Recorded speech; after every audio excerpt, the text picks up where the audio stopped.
Let's begin softly, under the sleepy glow of a moonlit window and the occasional hoot of an owl with insomnia.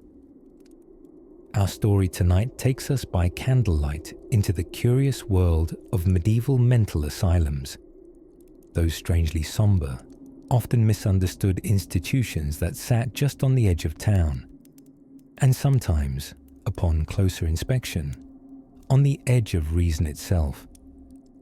Now, when we speak of mental asylums in the Middle Ages, let's remember, we're not yet in the realm of doctors with clipboards, therapy cats, and chalkboard diagrams of the human psyche.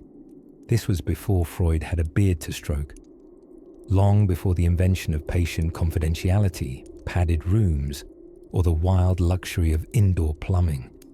No, the earliest medieval asylums were more like spiritual halfway houses that made up in incense what they lacked in medical credentials. Take, for instance, the infamous Hospital of St. Mary of Bethlehem in London, better known by its far catchier nickname Bedlam. Yes, that's where the word comes from.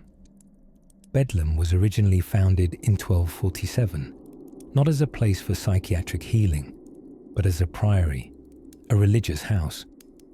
Over time, it evolved, or rather, slid somewhat sideways into becoming a place where people with mental illnesses were kept, or, more accurately, where they were held with great confusion and very little scientific understanding.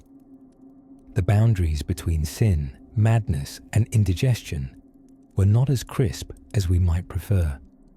At this time, if your neighbour started shouting at geese in Latin or putting eels in his boots to drive out the spirits, the town council didn't have a hotline for psychiatric assessment. Instead, there was prayer, dunking, and, for the especially expressive, confinement. Not as much a treatment plan as a holding pattern powered by rosaries and deeply questionable dietary advice. Let's peek gently into one such institution. Picture a long, drafty hall lined with beds that never looked quite clean, occupied by patients who may or may not believe they were turnips. The windows would be narrow slits, not for security, but merely because medieval architecture was designed by people who hadn't yet embraced the concept of fresh air. The smell of this place. Oh, think cabbage, unwashed wool, and sanctified mildew. You might find the staff consisting of a monk or two, pressed into psychiatric service, not by training, but by proximity and clerical obligation. Most treatments involved holy water, bloodletting, or occasionally forcing the patient to balance a prayer book on their head while reciting psalms about obedience. It was less medicine, more medieval talent show meets uncomfortable exorcism. But despite the confusion, some asylums were surprisingly kind by the standards of the time. The monastery-run ones in particular often emphasized care, routine, and what we'd now call therapeutic labor. Gardening, cooking, weaving mysterious tapestries that may or may not reflect inner turmoil. There was the belief that madness, or as it was often known, melancholy of spirit, could be soothed by work, quiet, and religious contemplation. The idea was, if you're busy enough trying to churn butter with medieval tools, it leaves less time to argue with the angels loitering in your rafters. And then there was the food. Ah, yes. No overcooked tale of a medieval asylum would be complete without that perennial staple of monastic life. Porridge. Thin, lukewarm, and spritzed occasionally with mystery broth. If you were lucky, they might spoon in a turnip, a rare treat for those deemed reasonably harmless and properly reverent. Malcontent patients, on the other hand, risked a direct dose of what was known as correctional therapy, which involved more porridge, but colder. Of course, diagnosis was as fuzzy as medieval beards. You could be labelled mad for hearing voices, enjoying solitude, reading too much, or daring to critique poetry out loud. One man was locked up merely for singing at inopportune times, though to be fair, it was 3 a.m, and he reportedly had no pitch to speak of. It's worth noting too, that not everyone in such institutions was mentally ill in the way we understand today. Some were epileptics, some were elderly and confused. Others had been inconvenient spouses or political liabilities. Asylums were occasionally the storage closets for unwanted relatives. Still, the medieval asylum, for all its shadows and grim misunderstanding, was also a place of small kindnesses. A quiet prayer offered, a companionable shuffle of slippers in the hall, a shared spoon of honey on a feast day when the monastery was feeling flush. These moments mattered, nestled inside the imperfect efforts to care for minds no one quite knew how to mend. So now, with candle wicks sputtering low and the cats curling near the hearth, we gently close today's door on the stone corridors of early Bedlam and its quieter peers, their walls holding centuries of hopes, confusion, and lukewarm stews. If these stories help you drift off, please subscribe to the channel. It would mean the world to me. And before you fully fade into dreamland, I would love to know where you're listening from and what time it is there. Sleep softly now. We'll gently wander further tomorrow. Now, let's drift gently beneath the rough-hewn surface of medieval psychiatry. Although, at the time, no one would have called it that, unless they wanted to be accused of speaking in tongues or, worse, being French. In the 12th and 13th centuries, Europe was mostly preoccupied with things like plagues, crusades, and trying to remember whose cousin had married the Duke of somewhere. The concept of mental health, as we think of it today, was as foreign as indoor plumbing or a reliable postal service. But make no mistake, medieval folk were very much aware that the mind could go, well, sideways. People who behaved oddly, the mutterers, the murmurers, the midnight moon strollers, were viewed not as ill, but enchanted, or cursed, or perhaps just really bad at socializing. The prevailing belief was that strange behavior had little to do with biology, and more to do with sin, spirits, or unfortunately timed astrology. Enter the asylum. The oldest known institution for the mentally unquiet in Europe was Bethlehem Royal Hospital, founded in London around 1247. The name Bethlehem somehow morphed into Bedlam over the centuries, despite the fact that no one was supposed to be there long enough to witness the linguistic evolution. Bethlehem was originally established not as a psychiatric hospital, but as a charitable priory, basically a spiritual halfway house for the weary and unwanted. But within a century, it became known as a place where the mad could be kept, preferably far away from everyone else. Think of it as an early prototype for reality television, but with fewer cameras and more leeches. The building was small, dim, and made almost entirely of things that creaked. Wood, stone, human lamentation. The patients, often referred to as lunatics, from the Latin a luna, or moon, were believed to be influenced by celestial forces. This neatly allowed physicians to avoid taking any blame. If Greg started howling into a cabbage, no physician would say, "Oh dear, we must examine Greg's brain chemistry." Instead, they'd collectively sigh and mumble, "It's the moon again," and then shove him into a room with 4 other howlers. Treatment, if you can call it that, was imaginative in the way that medieval treatments always were, somewhere between hopeful guesswork and a very quiet form of torture.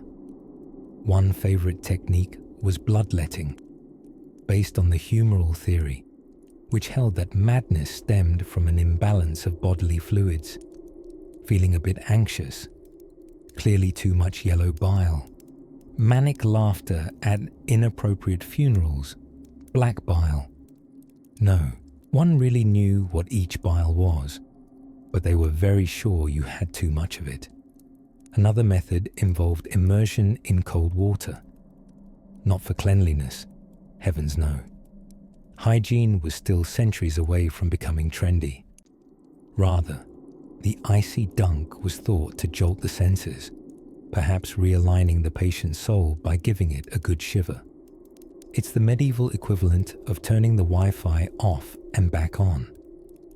More fortunate patients, those of a reasonably wealthy family, might receive the care of a monastic infirmary instead. A serene if draughty cloister, where monks murmured prayers, brewed herbal tonics, and gently blamed your madness on excessive reading or bad dreams caused by too much cheese. The monks of the age weren't exactly trained therapists, but they did offer something rare: quiet, compassion, and a sort of saintly patience, especially impressive considering they couldn't drink espresso. For the poor and socially inconvenient, however, options were limited to chains, chants, or being politely exorcised by a man with garlic breath and a penchant for chanting in Latin. Of course, not all asylums were hellish dens of despair. A few, usually in southern Europe, saw madness less as a demon and more as divine melancholy, a kind of sacred sadness that might bring a person closer to God. Conveniently, this meant fewer shackles and more staring out windows. Despite their grim reputation, asylums also served a societal function.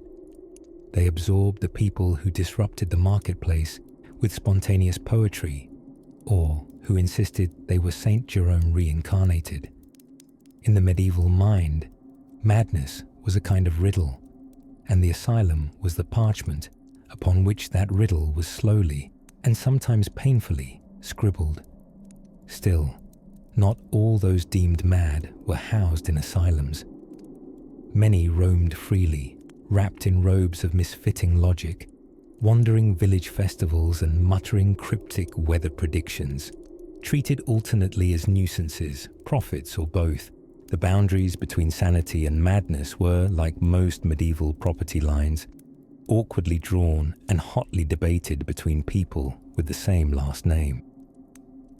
As we dim the lamps on this chapter of our journey, let us tiptoe deeper into the heart of these strange institutions to explore who exactly found themselves placed within their crumbling walls, and why medieval society was so determined to tuck them away just out of earshot. While storms rattled the rafters of many medieval minds, not every so-called asylum looked like something out of a gloomy fresco. Contrary to the popular image of dark stone corridors echoing with tortured cries, thank you, 18th century Gothic novels, the earlier institutions titled Hospitals of the Innocents often had ambitions more spiritual than sinister. They were equal parts sanctuary and mystery, like if a monastery decided to try psychiatry without quite knowing what either word meant. Let us drift now through the creaking, wooden gates of one such place, the Hospital of St. Mary of Bethlehem, London. You may know it better by another name, Bedlam. But in our current century, the word Bedlam conjures a bustling chaos, screaming, flailing, someone wearing a cabbage on their head and shouting with suspicious confidence. But in the 13th and 14th centuries, Bedlam was quieter, less ominous, more confused. This early version of Bedlam wasn't yet the wretched dungeon of nightmares. It began simply, around 1247, as a priory under the Order of the Star of Bethlehem. Monks bustled about in awkward sandals, praying politely, attending to the poor and sick, not yet focused on madness per se, rather a general catch-all for those whom society gently elbowed off stage. People with unexplainable illnesses, mysterious fevers, subtle seizures, or a habit of talking back to pigeons. Some were ill, others were inconvenient. Medicine, of course, was busy elsewhere at the time, likely draining blood from someone with hiccups or prescribing moss. The monks at early Bedlam were not trained physicians.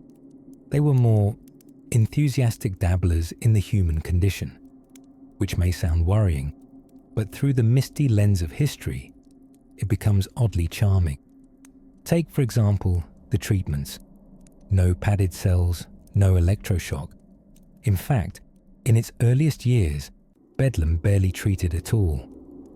There were no diagnostic manuals and certainly no psychiatrists in medieval England. Most monks lacked experience with anything beyond herbs, chants, and what I lovingly call therapeutic stubbornness. But they tried. They might place a patient in a warm room with a crucifix and some incense and wait to see if spiritual alignment would bounce their humours back into order, like realigning a bookshelf by waving a feather at it. Alternatively, they might bleed the patient slightly, just in case their inner chaos was due to an unhelpful overabundance of, say, melancholic bile. Did the monks know? Did what bile looked like? Arguable, but they were very sure there was too much of it. Still, there was something to be said for the power of kindness, clumsy though it might be. Early inmates, or poor unfortunates, were often given food, basic shelter, access to gardens, and plenty of space to meditate, or mutter. Not the worst experience for a neglected soul in medieval England, where the average medicine for a migraine involved placing a dead mole on your head. You heard that correctly. Dead. Mole. On the head. Scented with hope. In some cases, the monks would hold special mass to call out the demons they imagined were haunting their patients. And while this sounds dramatic, it often boiled down to a quiet prayer with the occasional sprinkle of holy water. Not quite The Exorcist, more like The Exorcist, extremely British village version. Interestingly, those deemed a lesser threat to society were allowed to wander freely in Bedlam's garden, chatting with whoever would listen, including gardeners, squirrels, and occasionally passing nobility. Nobles, you see, had a strange fascination with madness. It was fashionable, exotic even. Some medieval folks believed the mad were closer to the divine, like accidental prophets with slightly terrible timing. There are even records of visitors casually stopping by Bedlam to watch the inmates, like a very ethically ambiguous zoo. A few might leave a coin out of pity, others out of entertainment value. Dark? Yes. But in the specific way that history elbows you in the ribs and says, "We've always been a little weird, haven't we?" Still, at this point in time, Bedlam wasn't a horror house. It was more of a halfway monastery with a tentative interest in psychiatry, like a goose who dreams of being a swan but keeps forgetting how wings work. As the moonlight spills gently across the stone floor of our collective imagination, the anguished cries so often associated with Bedlam have not yet begun their eerie chorus. The walls are still mostly silent, the gardens hum with crickets, and the patients, well, a few are asleep, a few are counting stars, and one is pretending to juggle invisible carrots. Let us drift a little deeper as new names appear in the accounts, some real, some maybe embellished. There was John of Cornwall, who insisted he could speak to iron nails, Agnes the Curlew, who refused to eat anything that rhymed, and a lonely monk named Brother Athelbert, who wasn't mad, just really liked talking to stones. We'll meet them in time. For now, rest here, as the shadows lengthen and the scent of wood smoke curls through the sleeping corridors of Bedlam's earlier days. If you were to step through the creaking doors of a medieval mental asylum, and really do mind the splinters, you might expect to find chaos. Screaming, chains, perhaps a soundtrack of Gregorian chants sung slightly off-key. But in truth, the daily rhythms within these curious institutions were oddly boring, comfortingly repetitive, and occasionally kind of delightful, if you were very fond of porridge and incense. Let's dim the medieval torches and peek into the routines that quietly unfolded behind stone walls and iron gates. First, the most important business of the day, waking up.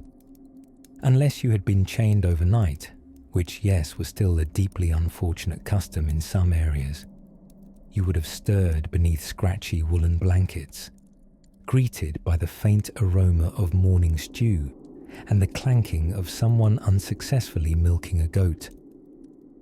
The day began early, because in a time before TikTok and toasters, dawn was about all the entertainment most people got.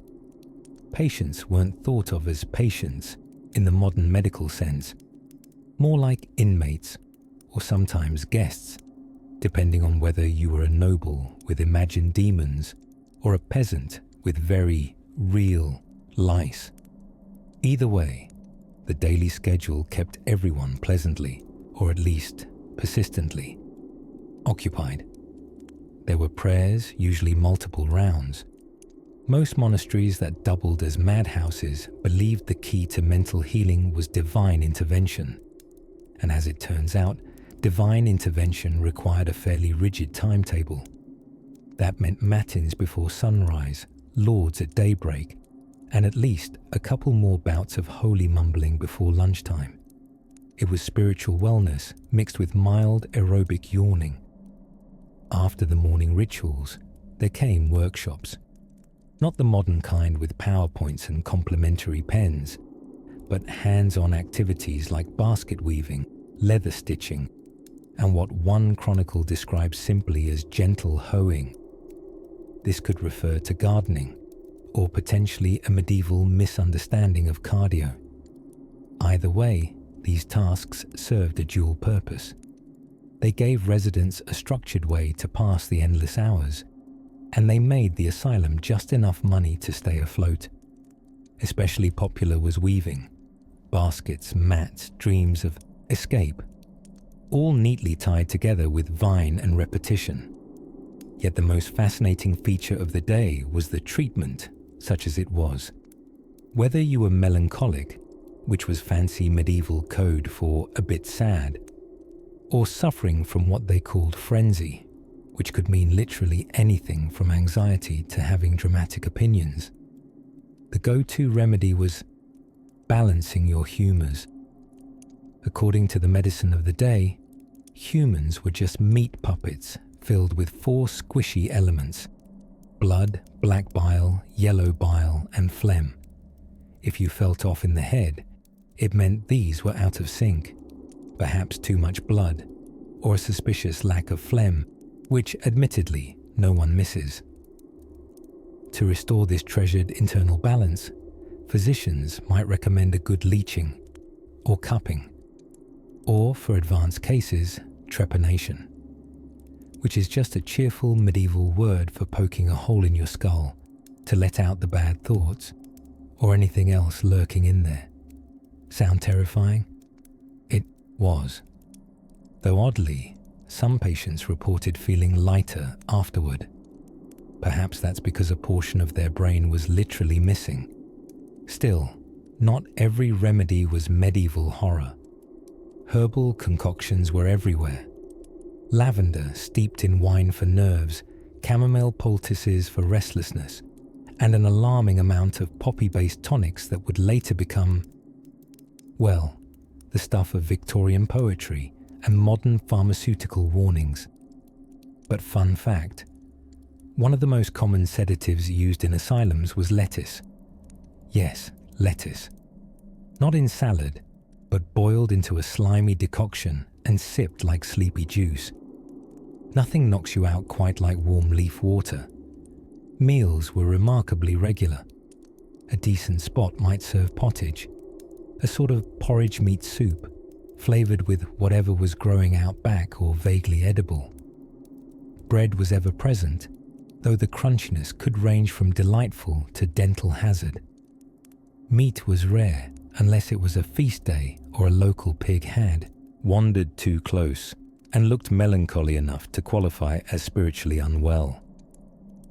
Despite the haunting reputation medieval asylums have earned, echoed through dim corridors in modern films and Halloween attractions, daily life could be oddly peaceful, predictable, filled with slow rituals, healing herbs, whispered prayers, and the sort of idle gossip that only 5 monks in a stone room could ever find riveting.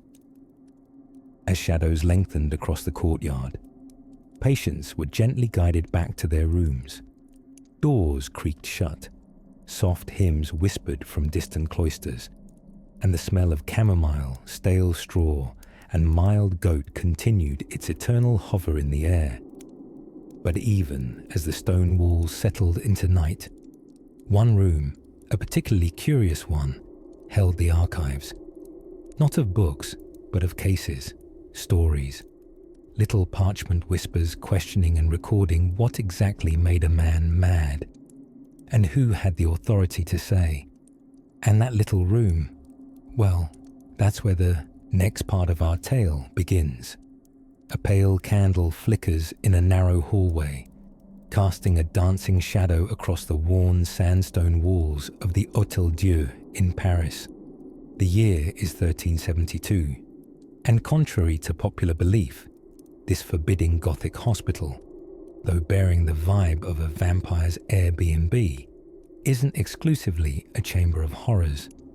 In fact, it was technically a charitable monastery-turned-hospital, where monks and nuns did their earnest, occasionally misguided best to care for the ill, the poor, and yes, those grappling with mental illness. Let us pause here and dim the lights in our imagination, quieting the noise of modern assumptions. For though we're now wandering into the psychiatric wing, the so-called mad ward, we must peel away the dramatic myths and let the truth do its slow and drowsy breathing. Now, take a deep breath. The word asylum, in its original medieval context, was not necessarily sinister. In Latin, asylum meant a place of protection, and in theory, that's exactly what these sanctuaries were meant to be. Safe houses for the bewildered, the different, and the consistently perplexing. Of course, protection looked a little different in the 14th century.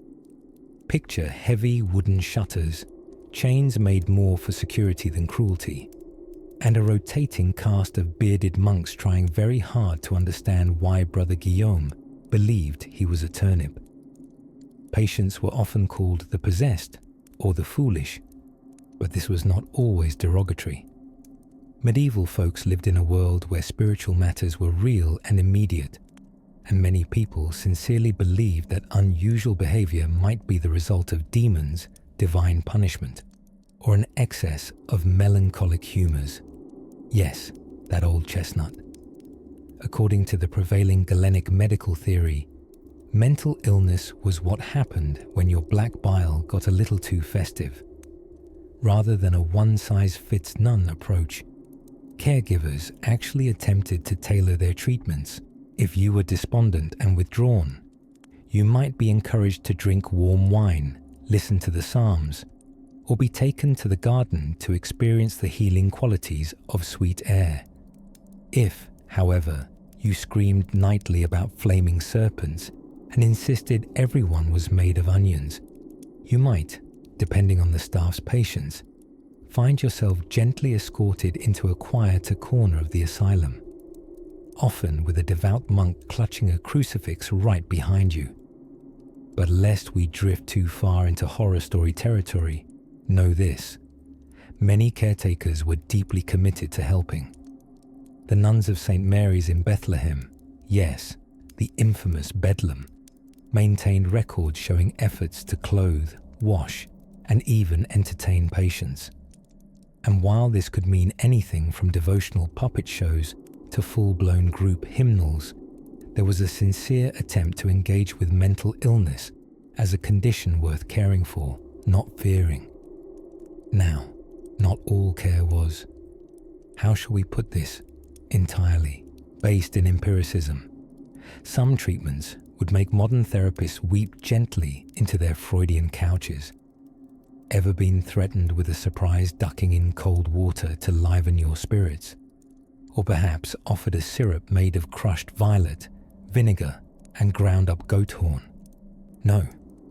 Well, then thank your lucky stars you were not melancholic in 1380. There was a curious charm to these places nonetheless. In one Flemish town, the local asylum included a pet cat who was believed to absorb sorrows.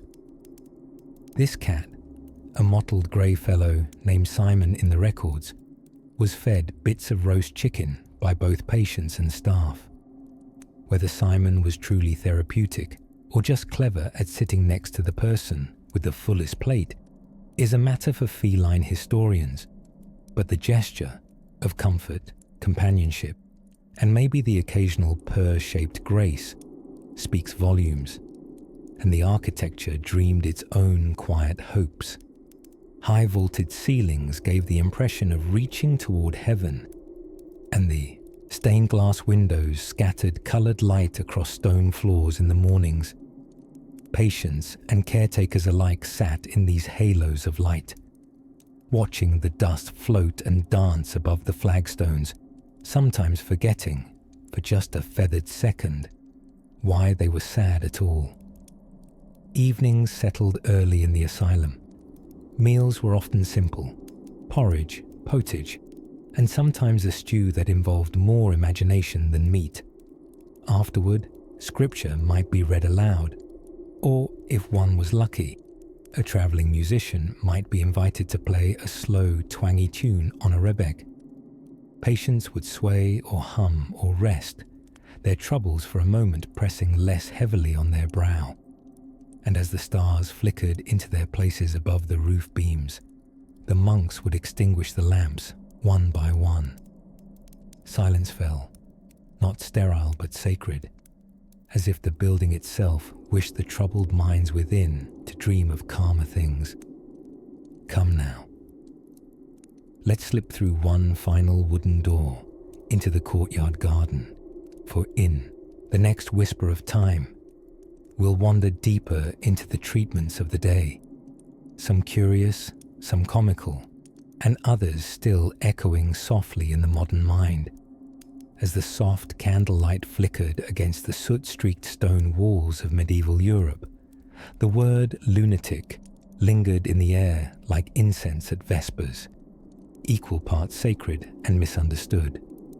And now, dear sleeper, as we tiptoe deeper into the quiet corridors of those ancient institutions, we find ourselves in the company of some truly curious characters. Not the patients, mind you, but the staff. Because what's an asylum without a colourful cast of caretakers? Let us begin with the keepers. Not doctors, not exactly nurses, definitely not therapists. These were often untrained individuals handed keys, buckets, and a vague set of instructions like, keep them quiet, and don't let them eat the crucifixes again. Their qualifications usually involve being strong enough to lift adult humans and occasionally being relatives of the prior keeper, who mysteriously vanished after someone mistook his foot for a goblin. Some were kind-hearted souls doing their best in an era where science often meant poking things with a stick to see what happened. Others, alas, were less benevolent, men and women drawn to those shadowy halls not by compassion, but by the relative job security of feeding porridge to quiet people who didn't talk back, unless possessed. The tools of their trade were objects you'd now expect more in a grim museum than a medical facility. Leather restraints, bitter herbs boiled in urine, yes, that happened, and occasionally forced cold baths. Medieval logic held that if you immerse someone in water cold enough to make them question their entire existence, it might just rinse out the madness too. Of course, it mostly just gave them pneumonia, followed by a polite funeral no one attended.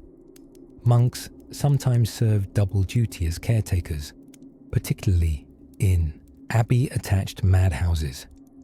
Picture, if you will, Brother Oswald, bald-noggined, sandal-footed, and bleary-eyed, trying to recite psalms while a delusional patient builds a chicken shrine in the corner. Brother Oswald would respond with equal measures of incense, Latin, and deep theological sighing. Yet, not all those working within were pious or purely pitiful. Enter the barber surgeons, those delightful Swiss Army humans of medieval medicine. They could cut your hair, lance your boils, drain your friendly neighborhood demon via leech therapy, and sometimes lob a bit of trepanation into your afternoon, just to lighten the mood. Nothing says cure like making a small hole in your skull and waiting to see if the voices get bored and leave. And what of supervision, oversight, policy, HR compliance? Well, there wasn't much. Records were sparse, laws spottier than a medieval cow, and inspections, when they happened, were often led by royal officials who knew less about mental health than your uncle knows about your favorite apps. An inspector might ask, "Are they chained securely?" And upon hearing a grunt from behind a door, declare the facility satisfactory before returning to his roast goose and ale. Still, amid the bureaucratic fog and the distant smell of old turnips, there did exist glimmers of genuine care. A matron here or a friar there might sneak an extra crust of bread or whisper a soothing prayer to an agitated soul. Compassion, though rare and uncelebrated, did persist, quiet and flickering, like the fragile light between enormous stone walls. Facilities varied too. Some institutions had open courtyards where less agitated patients were allowed to wander under the sun, occasionally engaging in crafts or spinning yarn, not just conversationally, but literally.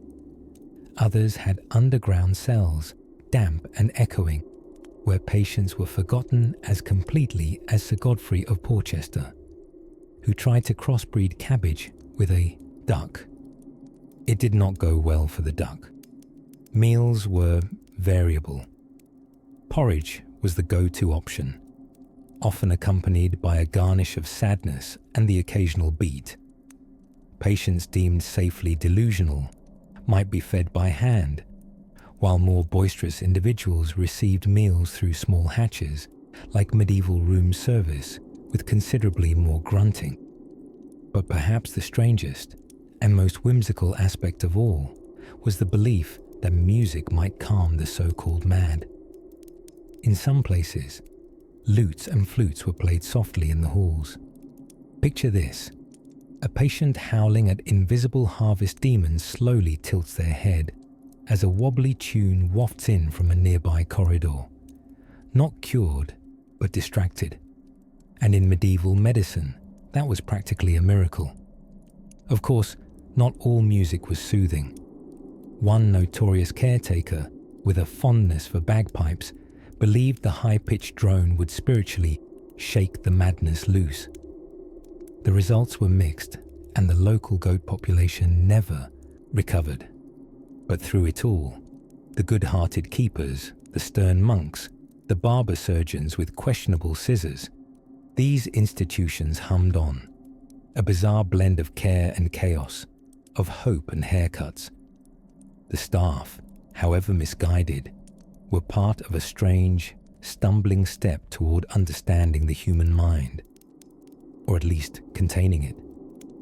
Now, if you're still with me, comfortably nestled in your blankets, it's time we turn down another cobbled corridor and gently open a creaky wooden door into the daily lives of the patients themselves. By the flickering torchlight of the medieval world, behind stone walls mossy with age and secrets, there occasionally rustled the soft, papery whisper of something unexpected, for a place often imagined to be all shrieking and shackles. Yes, dear dreamer, I mean paperwork. You see, while the popular imagination paints mental asylums of the Middle Ages as grim, rat-filled pits of chaos overseen by drooling monks with questionable degrees in medicine, which they didn't have, the reality, while not exactly a spa retreat, was occasionally bureaucratic. Now, don't get too excited. We're not talking about glamorous inkwells and HR departments, but some institutions, especially those run by monasteries or under civic direction, kept records, patient records, treatment plans, even somewhat miraculously notes on patient behavior, ranging from the poetic utters celestial songs to goats, to the rather bland refuses onions. Imagine, if you will, a portly scribe on a creaky stool, quill in hand, recording the notable activities of Brother Albanus, who declared that he could taste sins in soup, while the nuns in the adjacent ward quietly debated whether such talents should be feared or marketed. The great irony. While modern minds often imagine medieval folk to be ruled entirely by superstition and pitchfork-based medicine, some of these institutions actually served more as a safe haven than a punishment. Don't get me wrong, there were certainly dungeons and dubious practices. But in places like the Priory of St. Mary of Bethlehem in London, known later, of course, as Bedlam, there were individuals trying earnestly, if clumsily, to help. And so, the 14th century attempt at treatment began to take form. It was usually a three-pronged approach: spiritual care, physical restraint, and surprisingly enough, environmental observation. Basically, medieval mood tracking without the smartphone app. They also loved leeches, always leeches. If a patient appeared especially distraught, it was thought they might be overheated in the blood. And what better way to cool things down than a few lovingly applied parasites? Of course, spiritual care was a top priority. After all, the soul might be suffering more than the body, said some well-intentioned clerics with a fondness for Latin and incense. Recitation of psalms, quiet darkness, prayer, and periodic dunkings in holy water were all part of the daily schedule. Some patients were even encouraged to engage in light labor, which usually amounted to garden tending or gently brushing the chapel floor with a broom made of twigs and ambiguous symbolism. Much depended on how a person was labeled. If you were a lunatic, believed to be afflicted by the moon, you might be lavished with cold water treatments to pull lunar madness from your limbs.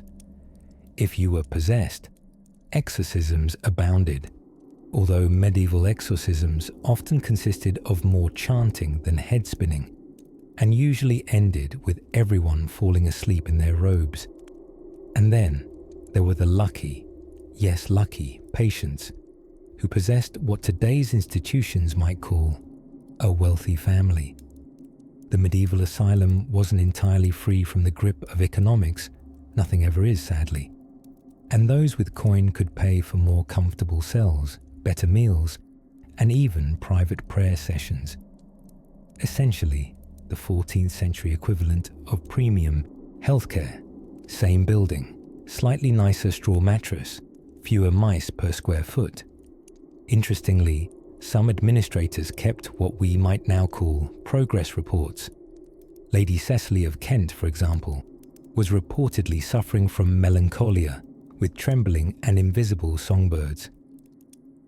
After 6 months of what records refer to as gentle confinement and instruction in Christian weaving, she found herself at peace with the soundless birds and was released to her family with a jar of lavender and strict instructions to avoid strong cheese. Among all this fumbling toward understanding, a strange kind of compassion sometimes peeked through. There were moments, often undocumented, but sensed between the lines of old parchments, where a monk might sit beside a patient and sing softly until sleep came. Or a nun might mix herbs into porridge, not because it cured anything, but simply because it tasted nicer. Because even in a time of grim diagnosis and leech-centric medicine, someone occasionally realized that what the mind most needs is not always a cure, but care. And with that tender thought glimmering like stained glass in moonlight, let's quietly wander a bit deeper toward a peculiar feature of these institutions not often examined, a feature that, strangely enough, involved public visits, wooden coins, and the medieval equivalent of a day ticket in the pale golden hush of an English morning, somewhere around the year 1356, give or take a century depending on how seriously one took calendars. It became rather fashionable for monasteries to secretly double as makeshift asylums, a 2-for-1 special in ecclesiastical real estate. On the surface, they looked like holy sanctuaries with carved stone arches, perfumed incense, and a lot of chanting in Latin that no one really understood. But behind some doors, shielded by heavy woolen curtains or thick oaken beams, were rooms tenderly, and sometimes clumsily, set aside for people whose minds danced to a rhythm the rest of the world refused to learn. Let us drift towards such a place now, a Benedictine abbey nestled within soft green hills, where sheep grazed with philosophical aloofness, and the air smelled faintly of damp parchment and barley. Here, amid the low murmurs of monks and the occasional evening bell, a few secluded rooms held individuals labelled with genuine confusion and inconsistent spelling as other. Take Brother Jerome, the unofficial keeper of what passed as the abbey's mental ward, or as he preferred to call it, the contemplation chambers. Brother Jerome was one of those delightfully odd men who firmly believed that honey and Gregorian chant could solve nearly anything. Warts, nightmares, melancholia, suspicious foot odors, you name it. Jerome had a teaspoon of honey and a chant in D minor ready. The monks had no formal training in mental health, of course. Psychology as a discipline wouldn't arrive for centuries, and Prozac was still several plagues away. But within these stone walls, nestled amid prayer books and sheep braying unintentionally in harmony, a kind of gentle, if misinformed care took wing. Patients, although they were never called that, were often people the village didn't understand. An old woman who spoke to angels through a hole in the orchard tree. A gentle man who howled at the moon not out of madness, but sincere appreciation for its lunar glow. Children who didn't speak but painted vivid dreams on barn walls using smudges of berry juice and a dangerously loose interpretation of property laws. While the outside world mumbled about demonic possession, sin, or, less dramatically, really bad humours, this abbey leaned toward a quieter solution. Feed them, shelter them, and let them be strange in peace. One woman, Sister Brida, was permitted to keep a family of ducks inside her chamber. She claimed they were the reincarnated spirits of Roman emperors who simply wanted to atone. The monks, unsure of both reincarnation and ducks, nevertheless let her be. She was kind. The ducks were tidy, and the abbey gardens had never been so free of snails. Daily life in these contemplation chambers was delightfully uneventful. Meals were simple, stale bread soaked in broth, occasionally garnished with a sprig of herb, mainly for visual flair. Everyone was invited to join the choir, even if their singing resembled a musical breakdown from a particularly anxiety-ridden furniture store. Twice a week, there was a group walk, which loosely resembled a parade through the abbey gardens, featuring poetry, erratic skipping, and sometimes impromptu sermons to nearby tree roots. To modern ears, It might sound like a scene from some absurd pastoral play, a soft parody of care. But here's the curious part. In a time when madness was often met with cold stone and colder judgment, this accidental compassion, born not from science but from a kind of medieval muddling through kindness, was oddly effective. Not in curing people, mind you, but in letting them live. The Abbey's record-keeping was spotty, due in part to a mischief-loving goat who developed a taste for parchment. But what survives hints at lives that were longer and more peaceful than their outside counterparts. No exorcisms. Very few restraints. Just long mornings, sleepy afternoons, quiet listening, and the ever-present scent of beeswax and moss. Of course, not all monasteries were so gentle. Some were stricter, some cruel. Others simply too overwhelmed with political intrigue and cheese-making to bother.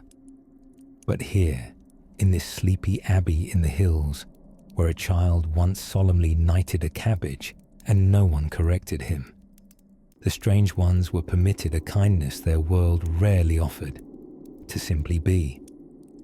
And as the sun drooped lazily behind the distant barley fields, casting lazy shadows over cloisters and duck tracks, the abbey bells sounded once more, quiet, round, and forgiving. Elsewhere, across Europe, things were about to get far less serene, especially in Florence, where alchemists, astrologers, and municipal chaos were beginning to stir. But for now, let's linger here, just a little longer, where the ghosts are mostly friendly and the ducks think they're Caesar.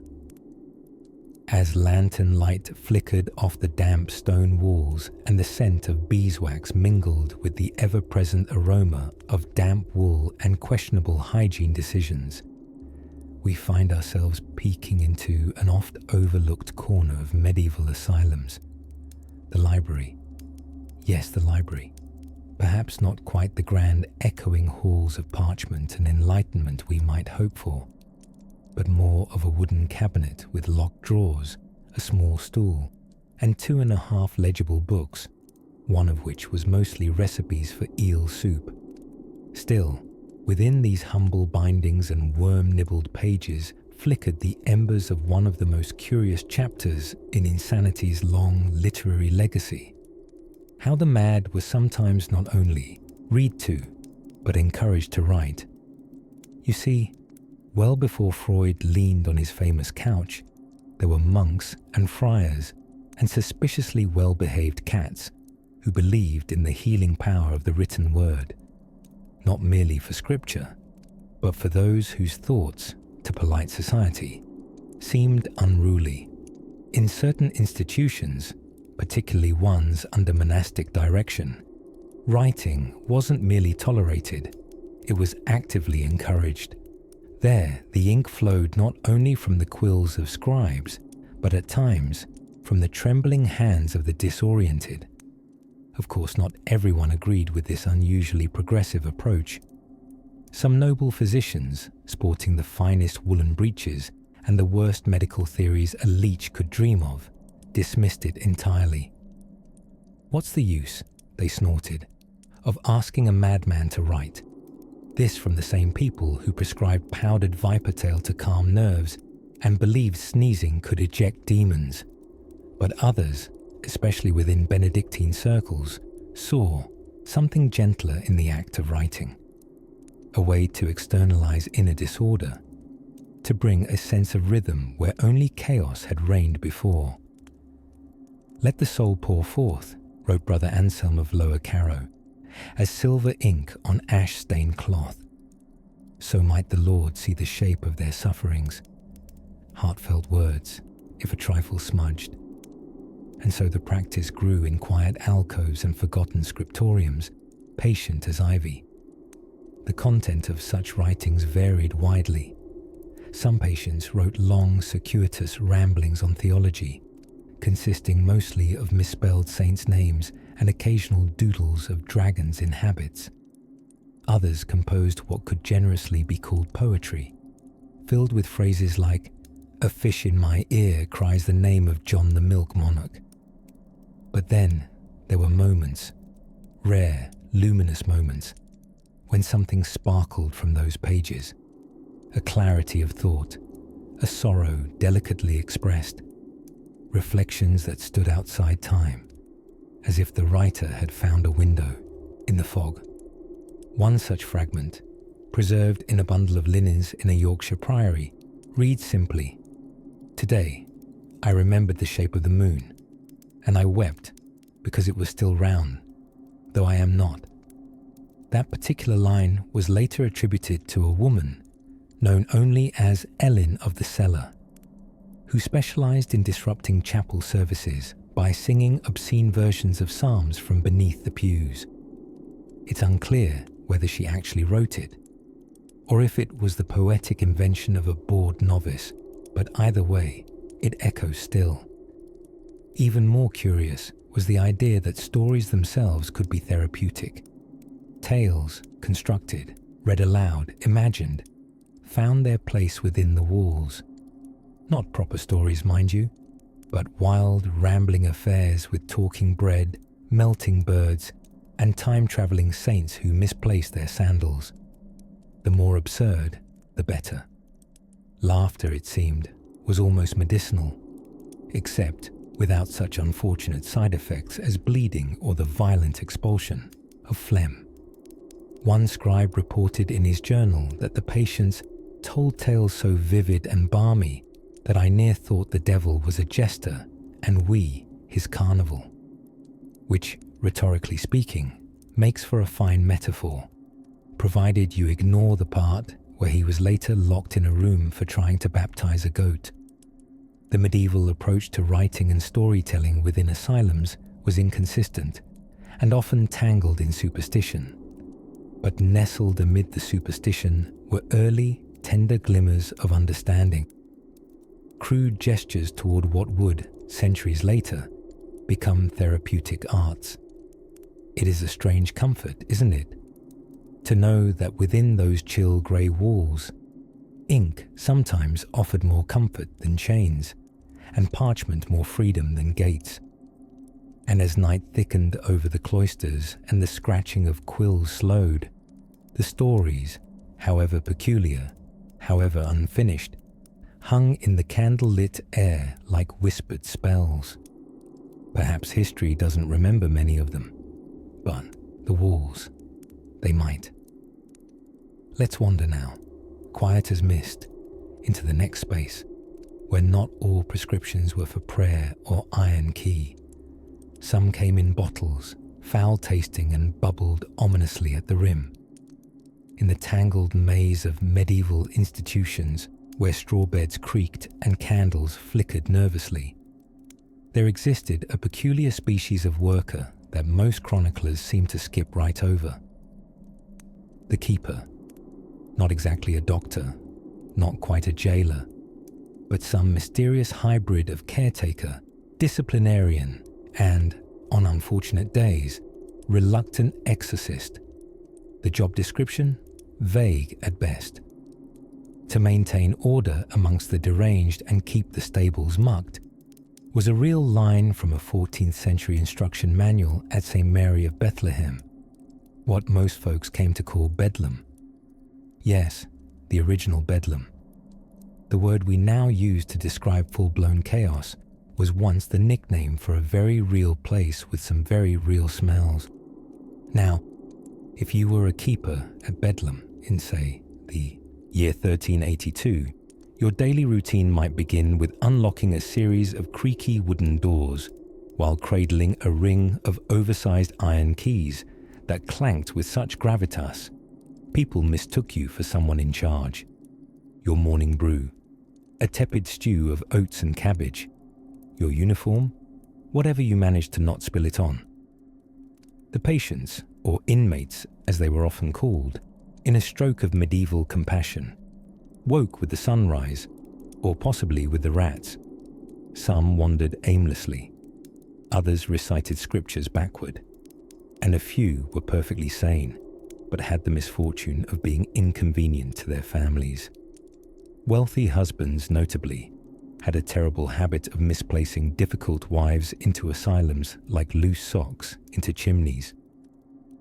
One woman, Maud of Canterbury, was institutionalized in 1387 for the grave offense of habitual arguing and owning her own opinions.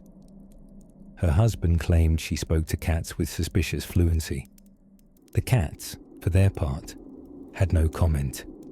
Keepers, meanwhile, bore the impossible task of managing this diverse caste without any formal training, no degrees, no manuals, just instinct and a suspiciously violent-looking wooden spoon.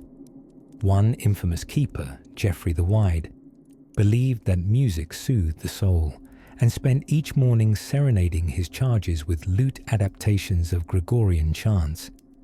It didn't help, but it did make things marginally more festive. Discipline in these asylums ranged from inventive to mildly alarming. Misbehaving patients might find themselves dunked in cold water, tied to a spinning chair, or subjected to something called rotation therapy, which was exactly what it sounds like. Spinning someone until their thoughts supposedly aligned. A treatment which, in hindsight, seems suspiciously like something invented at a village fair after 1 pint too many. Despite the grim methods, not every aspect was devoid of humanity. There were keepers who, by candlelight, listened to their patients' sorrows with more patience than many parish priests. Some even devised their own rudimentary forms of therapy, a shared game of dice, for instance, or letting those with calmer dispositions wander the gardens and weed the beds. Quiet hands finding quiet minds. Of course, medical theory was still firmly rooted in the temperaments of ancient Greece. Everything came down to the four humours: black bile, yellow bile, blood, and phlegm. You were considered mad if these were even slightly out of balance. One diagnosis read, and I quote, "Ye woman hath excess of choler and a fondness for purple." The treatment: a good bloodletting and isolation, possibly some lavender. Food in the asylums was, well, you could technically call it food. A loop of barley porridge, stale bread, and the occasional suspiciously chewy root. Keepers ate the same as patients, although some liked to sneak in a duck egg here and there, glamorously boiled in contraband. And still, in a weirdly cozy way, life within the walls took on a rhythm. The moans and murmurs turned into a sort of lullaby. The erratic pacing of feet on stone floors became the gentle march of time itself. And just occasionally, someone, whether patient or keeper, would look out a narrow window at the sky and recall that the stars above shone down on everyone, even here.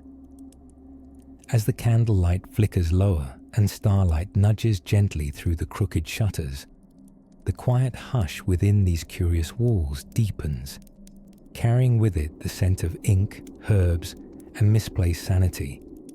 Somewhere in the next corridor, something rather theatrical is about to unfold.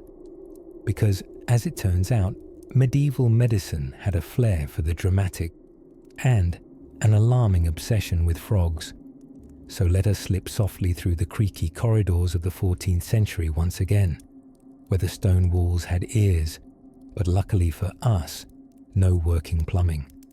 Our stop tonight is not a who, but a what: the staff. Because even the most eccentric medieval asylum could not run on lunacy alone. Someone had to keep the chamber pots more or less upright. Imagine, if you will, the early morning fog coiling lazily around the turrets of Bethlehem Hospital, the infamous Bedlam. A rooster caws hoarsely, though no one asked it to. A nurse, if one could call her that, pulls her rough woolen robe tighter around her shoulders, already regretting the life choices that placed her here among the babble and the bedpans. Now, nurse, in the medieval sense, did not require training, decorum, or even a baseline interest in health. More likely, it simply meant you had a strong constitution, a weak gag reflex, and no surviving relatives to protect you from this career path. Many attendants were former servants, lay sisters, or church-affiliated helpers, lured in by room, board, and a small stipend that might buy you a turnip or two, maybe a boot, just one. Their daily routine was less Florence Nightingale, more theatrical chaos with a dash of well-timed ducking.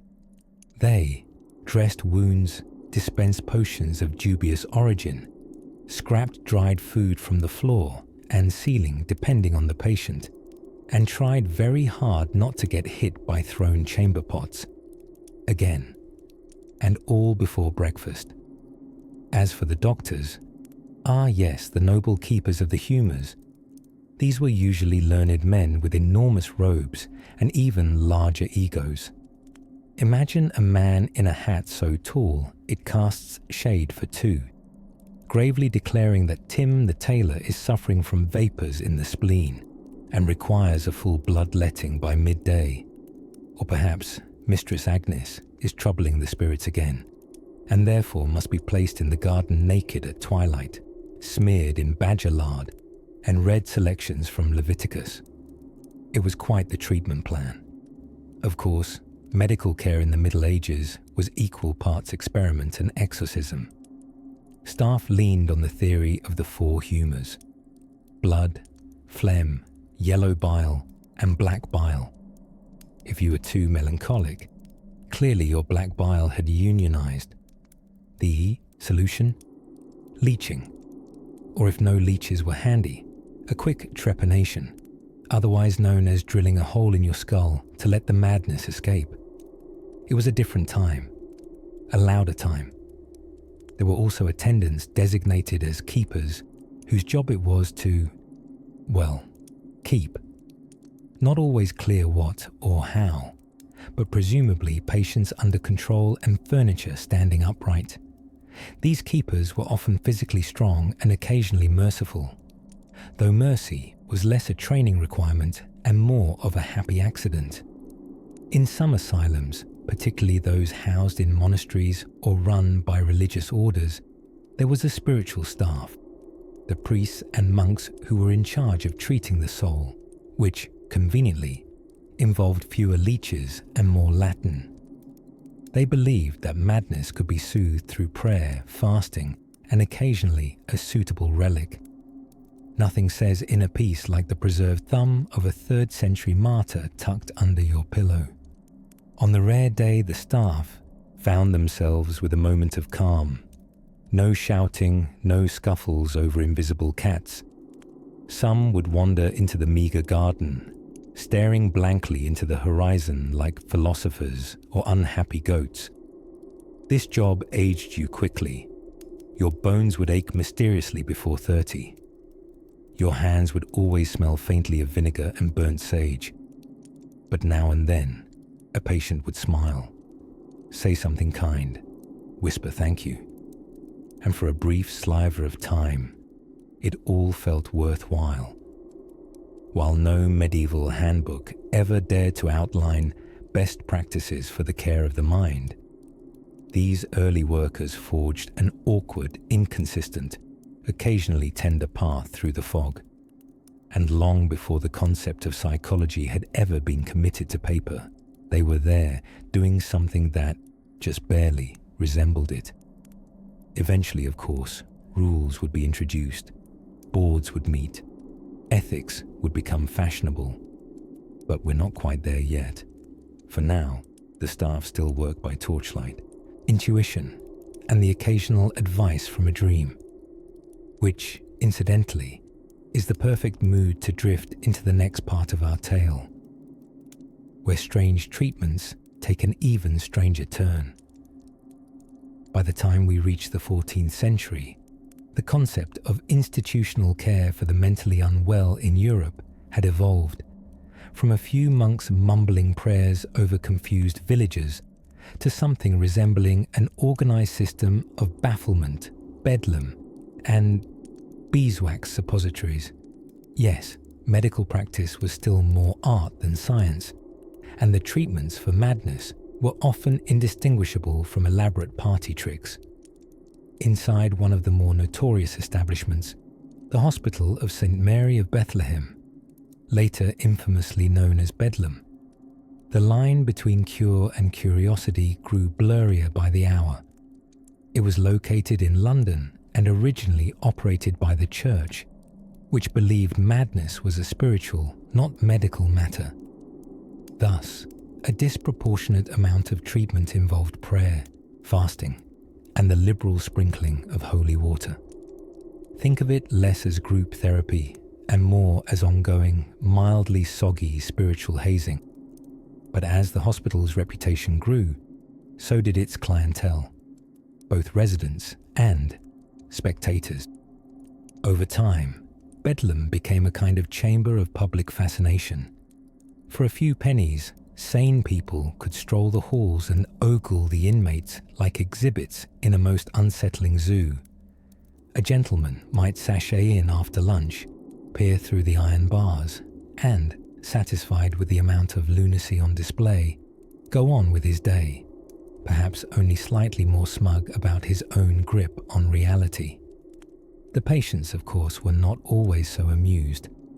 One woman, referred to in court records only as Alice of the Hollow Eyes, reportedly hurled shoes at gawkers on Wednesdays, which, coincidentally, were half-price days for students and clergy. No refunds. Now don't misunderstand. There were flickers of compassion amidst the medieval murk. Some physicians honestly tried to help. Not all of them believed mental illness was synonymous with demonic possession. A few even dabbled in early psychiatric techniques like listening sympathetically to the patient, although they were usually doing so to figure out which bile was most imbalanced. Ah yes, humoral theory, a medieval crowd favorite. Imagine going in for depression and being told your diagnosis. Clearly, thou sufferest from an excess of black bile, likely due to moon vapors, melancholy thoughts, or weak pudding. Treatments would then proceed accordingly. Cupping was popular. That's when heated glass cups were applied to the skin to draw out impurities, or maybe the bad vibes. Bloodletting was another therapeutic chestnut.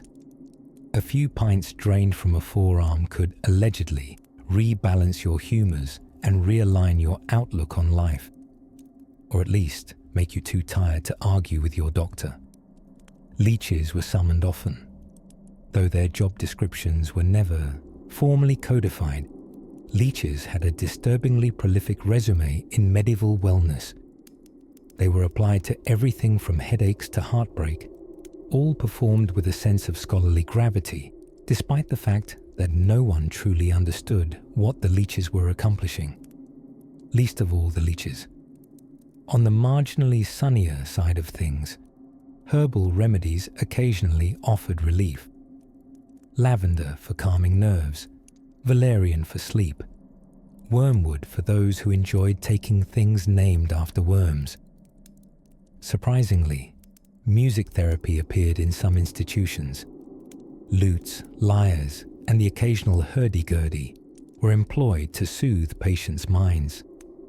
One account tells of a friar named Hugo, who would sing softly to restless souls beneath the moonlight, his voice so gentle it was said even the rats stopped squabbling to listen.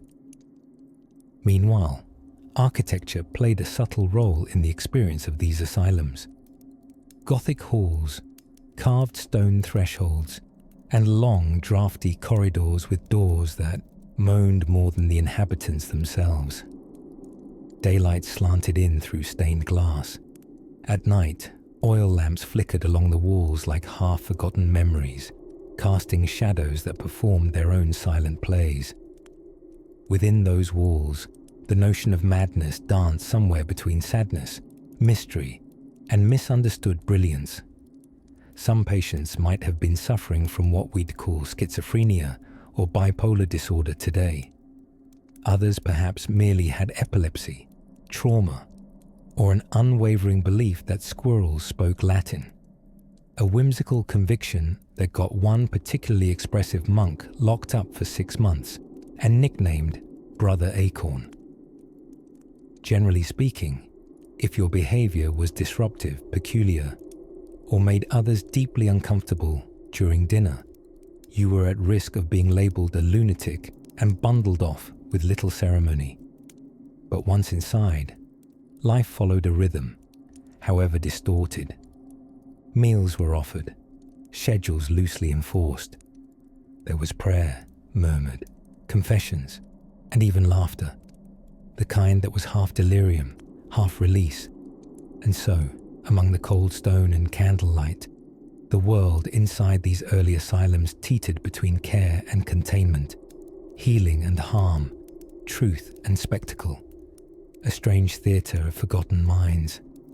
As autumn blew in through broken shutters and monks shuffled through corridors echoing with whispers, something curious unfolded in the margins of these institutions. Scribbled notes, strange routines, and undercover visitors mapping the line between madness and method. We'll follow one such guest next and see what secrets he sought beneath the layers of lunacy. In one hushed corridor of the Priory Hospital at St. Mary of Bethlehem, better known in modern infamy as Bedlam, a Brother Crispin, an actual historical name by the way, was arranging leeches with the quiet intensity of a man composing a madrigal in mollusk. The leeches, of course, were intended to balance humours, which were all the rage in medical circles at the time, when one did not say, douse patients with cold water, or prescribe a rousing day of fasting to treat what today might be called generalized anxiety. Back then, just excess yellow bile. But it wasn't all gloom and writhing in Middle English. No, there were, amid the candlelit corridors and pungent herbal poultices, occasional glimmers of something quite surprising. Kindness. Within the cloistered grey walls of the medieval asylum, one might unexpectedly stumble upon a game of counters. Imagine something like medieval checkers, played on a worn wooden board that had seen better centuries. It was not uncommon for caretakers, or sometimes passing friars with a flair for idle sport, to play with the patients. Winning was rarely the point. In fact, if Brother Oswin beat too many residents at once, he often found himself helping with laundry, as his penance for making Sister Agnes cry with 3 consecutive kingings of her wooden tokens. Tragic. Day 2. Day. The rhythm of care at some asylums resembled a kind of spiritual routine rather than a medical operation. After all, medieval society viewed the soul as both the ignition key and primary navigation system of the body. So those deemed mad were considered to suffer from spiritual affliction, or divine punishment, or possession, or perhaps just too much astrology in their diet. Patients might be led into chapel each morning, not because kneeling on cold stone was especially therapeutic, but because it was thought that prayer, repentance, and the occasional holy relic might tip the celestial scales back towards sanity. There are records, scribbled with the intellectual flair of a damp broomstick, of rituals involving blessed bread, chants, and what appears to be a support goose. The goose's role is unclear. We can only assume it was part mascot, part enforcer. Now, medicine, well, such as it was, took an interesting turn depending on which century you happen to doze off in. If you arrived in the 14th century with, say, hallucinations and a mild tendency to talk to furniture, you might be prescribed rosemary, wine, and 2 weeks in a dark cell to cool the brain. Doctors loved cooling the brain, couldn't get enough of it. Whether through cold water, snow down the back, or what one imaginative source quaintly describes as airing out the skull, they were determined to chill your cerebellum into docility. And then there were the music treatments, the unsung lullaby of medieval healing. Certain orders truly believed that harp music and soft chants could soothe an unsettled mind. So if you strolled past the infirmary, you might hear a melancholic tune floating over the herb garden, some poor novice trying to wring serenity from a weather-warped lute, while Brother Alan mumbled angrily about fish. It's hard to say whether mental clarity ever returned, but the air smelled of lavender and thyme, so at least everyone was calm and well-seasoned. Interestingly, or perhaps inevitably, records begin to mention the families of the insane. A mother might bring her son wrapped in shawls and barley cakes, hoping that the pious sisters could pray the madness away. There was a gentleness concealed amid all the pseudoscientific best guesses. One midwife left behind a small diary, scarcely more than a parchment scrap, noting the peculiar calm of her brother after several days with the priory hound curled at his feet. Was it the dog? Was it divine grace? Or was it just the first known case of medieval pet therapy? We'll never know, but it's comforting to imagine that even in a world of superstition and cold corridors, warmth could still sneak in on four paws. So many of these stories, lovingly inked in marginalia no one was meant to read, carry the fragile voice of those who tried, sometimes earnestly, sometimes comically, to help those they didn't understand. A nun, scribbled in the margins of a psalter, wrote simply, "He hears spirits, I do not, but he listens as I speak." And in that quiet sentence, we find a window into the real spirit of care. Now, as night seeps softly through the ancient shutters, let us drift onward to where the lines between madness, medicine, and mayhem become ever more blurred beneath the candlelight.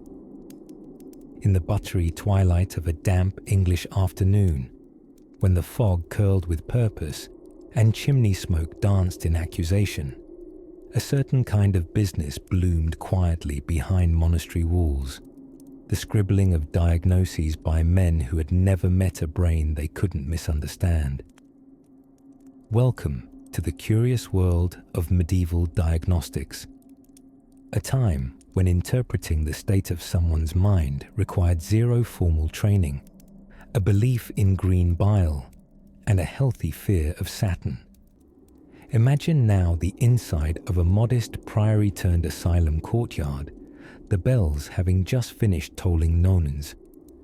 A friar with ink-stained fingers, Brother Aldrich, peers over a collection of parchment slips, each detailing the symptoms of poor souls brought in by relatives, neighbours, or sheep herders looking for a quieter hill. Excessive melancholy, speaking to dandelions. He muttered to himself. Possibly visited by a melancholic spirit, or merely poetic.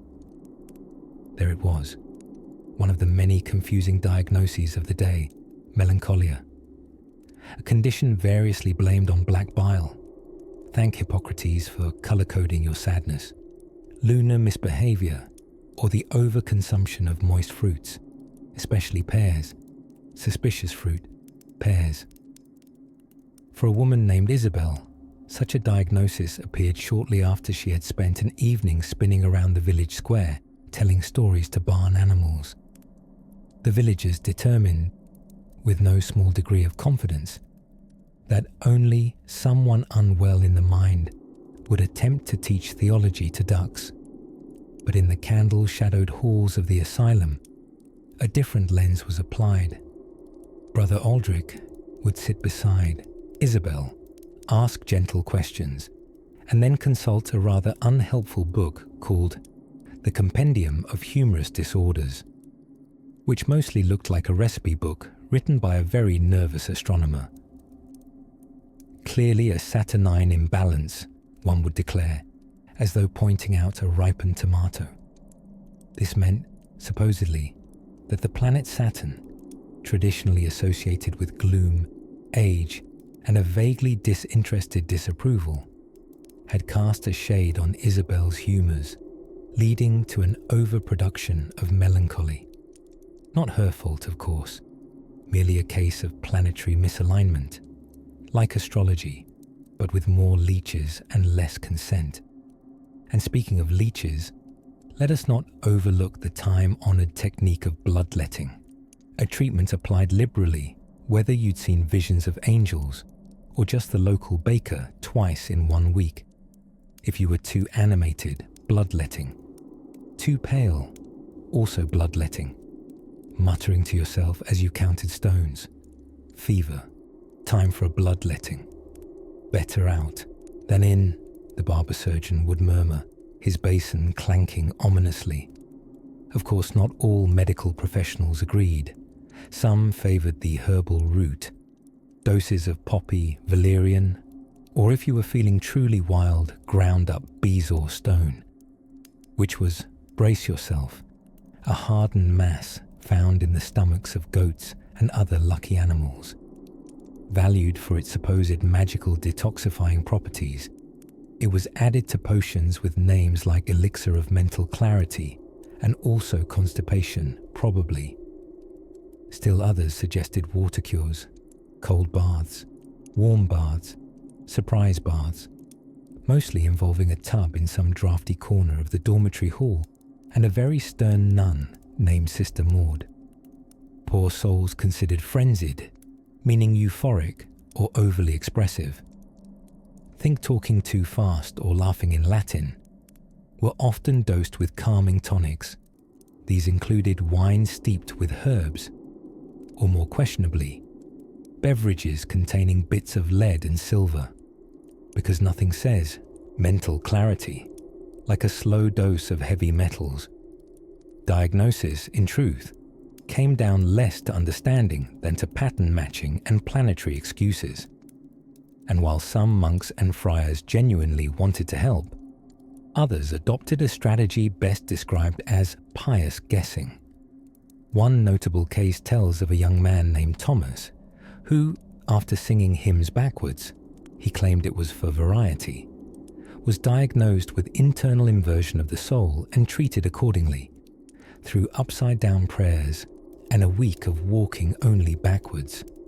Strangely, he recovered.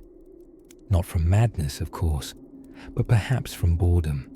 And yet, peeking softly through all the oddities, the chalk powders and the soot-filled nostrums, were moments of tender humanity. Patients were read to. Some were painted with soothing salves.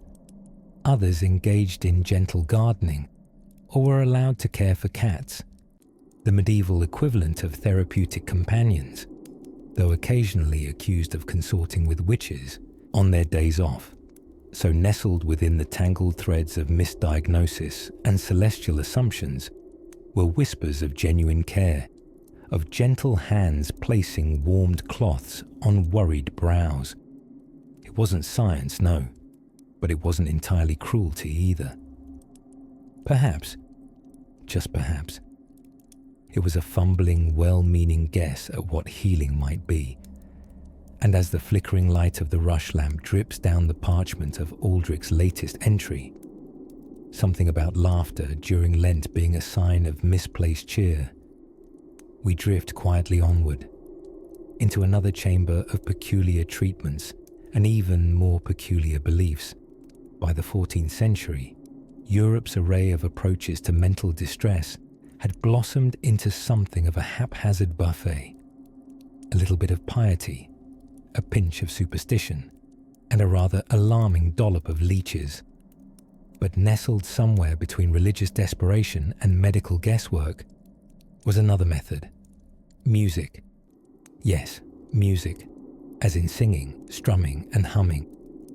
For every physician wielding a lancet and declaring that madness was caused by an overheated spleen, there was a wandering minstrel belting out slightly off-key ballads in the hopes of stirring the soul, or at the very least, distracting it. Within the stone walls of certain institutions, places loosely dubbed hospitals, though not in the sanitized, buttoned-up way you may imagine. Music therapy wasn't exactly formalized, but it mussed around in the margins all the same.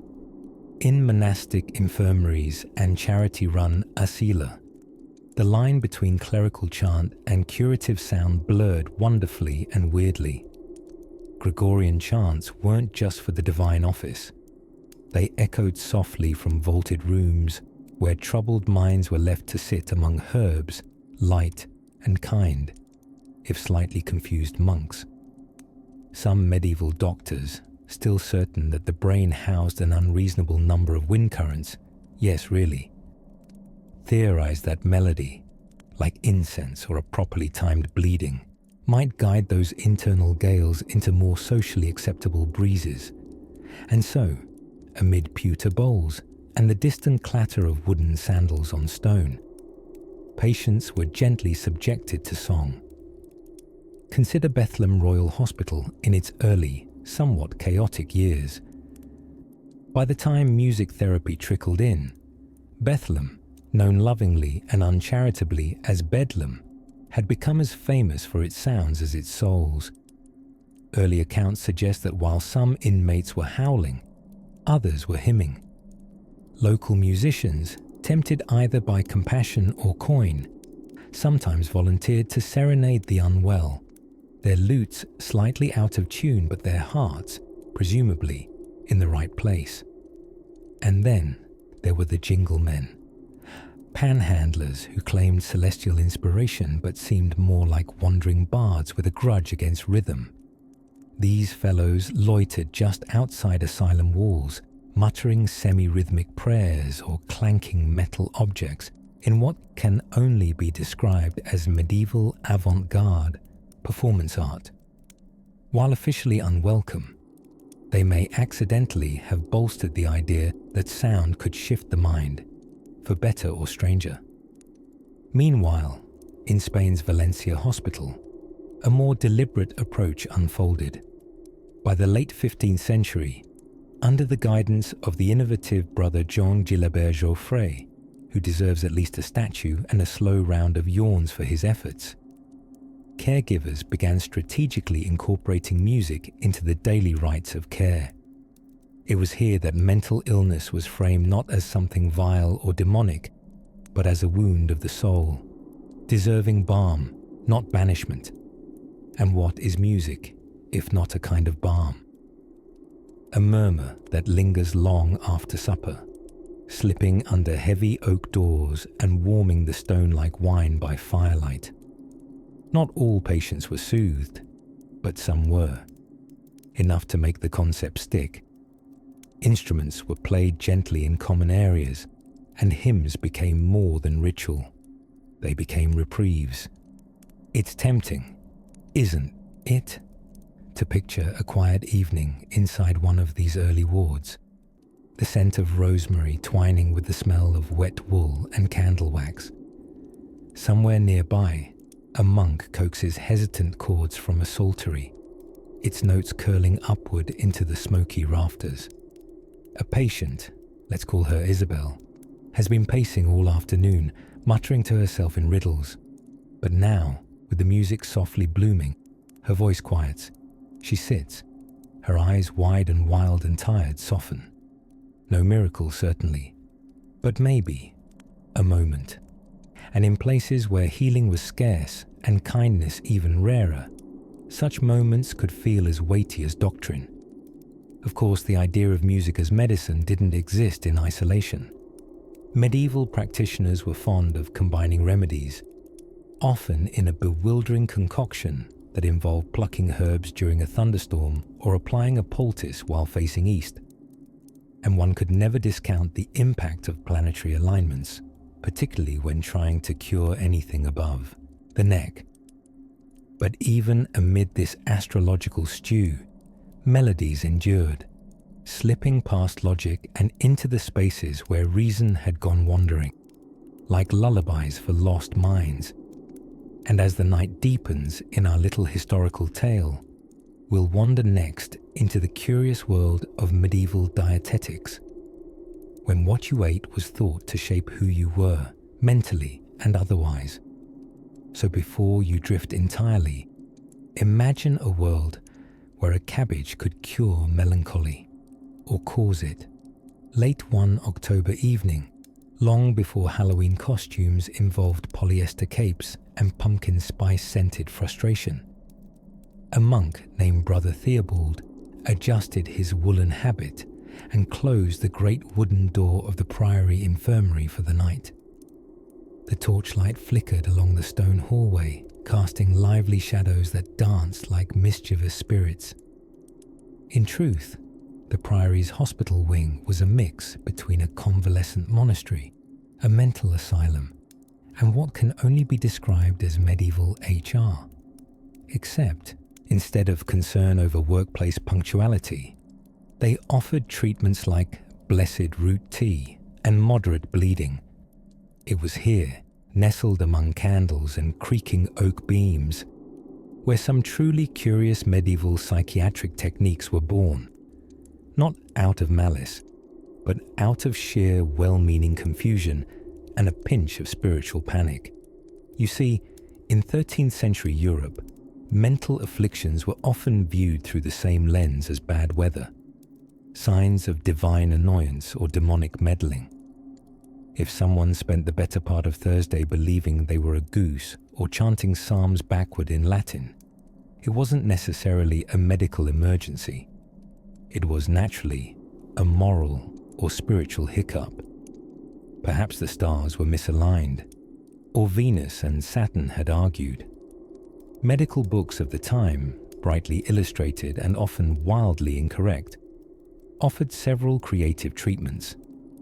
One popular belief held that too much black bile, one of the four humours, could cause melancholy, or what we might now describe as depression.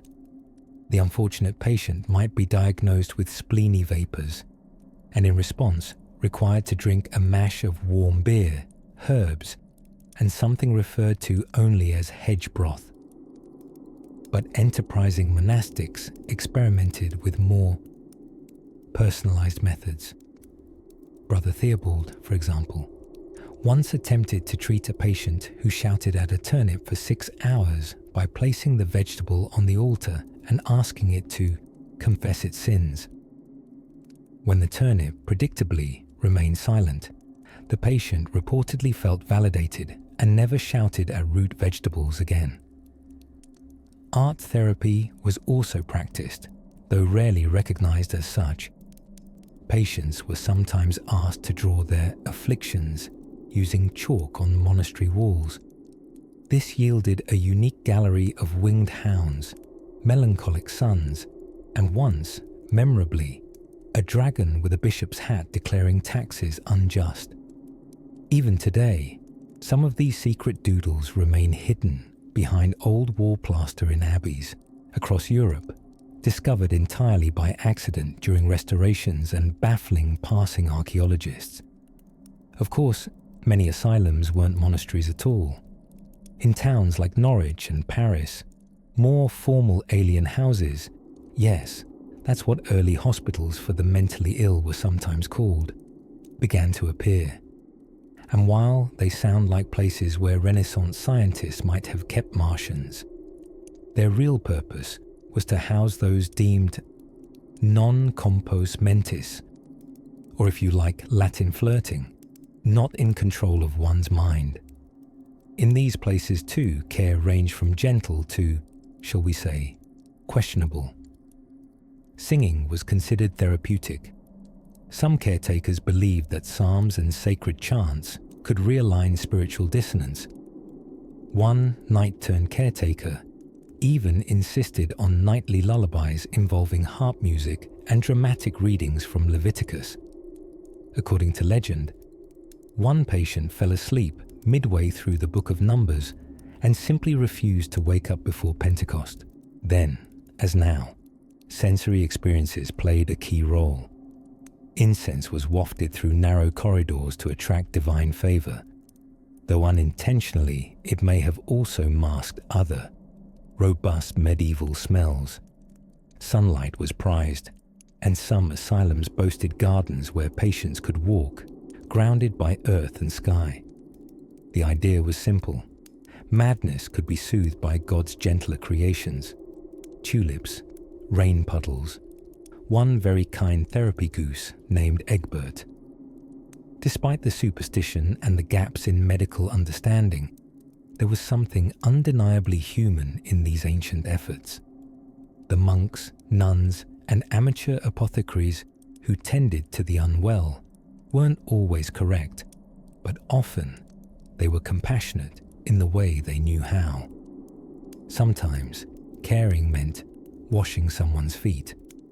Other times it meant writing a patient's name on a prayer scroll and whispering blessings by candlelight, just in case it helped.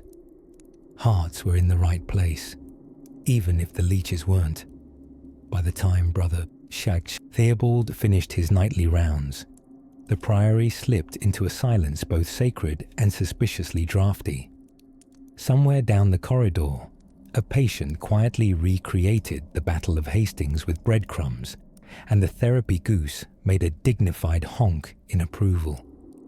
And as the moonlight trickled through the stained glass, casting saints and halos onto old stone floors, a new figure arrived at the priory gate. Someone with unusual ideas, peculiar instruments, and a box labelled simply for the mind.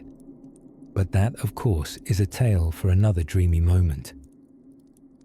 By the year 1317, the sun rising over the rooftops of Norwich didn't just signal the beginning of market day. It marked the start of another shift for the weary attendants of the local priory-turned-hospital, and not just any hospital. This was a so-called asylum, tucked neatly behind the cloisters, where the devoted cared for souls unmoored from reason. Or at least, that's what they claimed. Inside the lime-washed walls, it wasn't quite the scene of sinister shadows some might imagine. In fact, a good portion of the day was spent distributing bread, collecting bedpans, and trying to keep Brother Oswin from reciting sermons backwards. Again, he insisted it warded off ill humours. The brothers humoured him.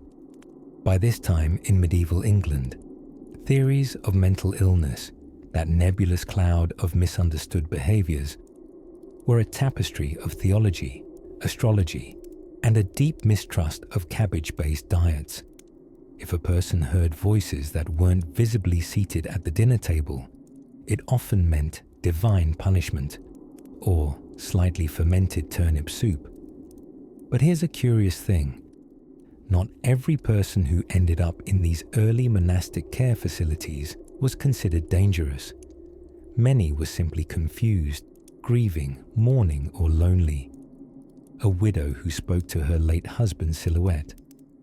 A boy who mimicked birdsong so precisely that neighbours began accusing him of possessing sparrow spirits. Entirely plausible. Sparrows are very persuasive. These institutions, often connected to religious houses, provided spiritual intervention first and foremost. There was prayer, chanting, and regular dousing in cold water, not for hygiene, mind you. That was slightly heretical. No, this was a purification ritual. If one happened to become cleaner along the way, it was a holy coincidence. Now and then, a noble family would send their particularly eccentric uncle, usually the one who debated sunbeams or tried to tax the family goats, to one of these asylums for spiritual stillness. In other words, noble speak for let's not talk about it at Christmas. And while restraint did exist, leather cuffs, wooden benches with straps, there was also, quite surprisingly, a whole lot of herbal tea. Lemon balm for restlessness, valerian for sadness. None for the attendants, of course. Those poor souls ran entirely on hope and barley mash. One record, folded lovingly in the archives of St. Mary's, near Wakefield, tells of a patient named Elsbeth, who believed her hands had turned into fish. "My left is a trout," she'd say calmly, "and the right is a rather judgmental cod." The monks attempted to exorcise the fish via prayer, But in the end, Elsbeth simply announced one day that the trout had left for warmer waters. The cod, she noted, was still watching. Interestingly, these monastic institutions weren't isolated from the rest of society. Pilgrims passed by. Vendors sold honeyed apples just outside the walls. Children tossed pebbles and sometimes prayers over the hedges. Occasionally, one of the patients would compose poetry. Occasionally, it was coherent. Often, it was rather avant-garde. Yet, while the intentions may have leaned toward care, medieval asylums continued to labor under the heavy shadow of doctrine. Illness of the mind was not just a medical mystery, it was a spiritual battleground, with saints, sinners, and puzzled fish all vying for space. Still, not all remedies were harsh. If a patient appeared soothed by music, a monk might bring a dulcimer. If they smiled at sunshine, the windows stayed unshuttered. And if Elsbeth requested a bucket of water because her cod hand wanted to stretch its fins, well, the monks eventually learned to oblige. Better that than another dinner interrupted by phantom tides. There's a quietness to imagining these forgotten corners of history. Not the thunderous clash of armor and banners, but the softness of flaxen robes, whispered prayers, and candle drips on old stone floors. A world of complexity, compassion, and yes, occasional cod-based delusions. As the evening bell tolls once more in the misty priory air, let us draw the shutters softly on our flickering vignette. Tomorrow, perhaps, we'll explore the curious case of the royal physician who believed moonbeams could be bottled, an unfortunate opinion that led to several lawsuits and one very disappointed owl. As the moon slipped further overhead, casting its silvery drapery across the tiled roofs and half-timbered walls of sleeping villages, our slow trot through the corridors of medieval mental health led us to a peculiar place, the kitchens of the asylum. Yes, kitchens, not for their architecture or culinary innovation, but for the odd little truth that in many ways, mental health care was measured by what was on the menu. Now, to clear the air, these kitchens were not bustling centers of Michelin-level artistry. There were no truffle oils wafting about or dainty cinnamon spice soufflés. But far from the gloom we've come to expect of ancient asylums, these culinary chambers reveal a softer, toastier layer of this whole odd onion we call medieval healthcare. Food, oddly enough, was one of the few comforts afforded to inmates, provided one's appetite hadn't yet succumbed to melancholy or institutional porridge. What the kitchens lacked in finesse, they occasionally compensated for in sheer effort.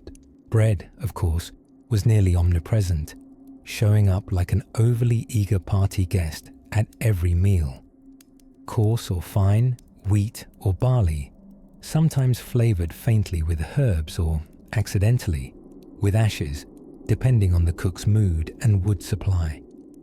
But here's where it takes a delightful turn.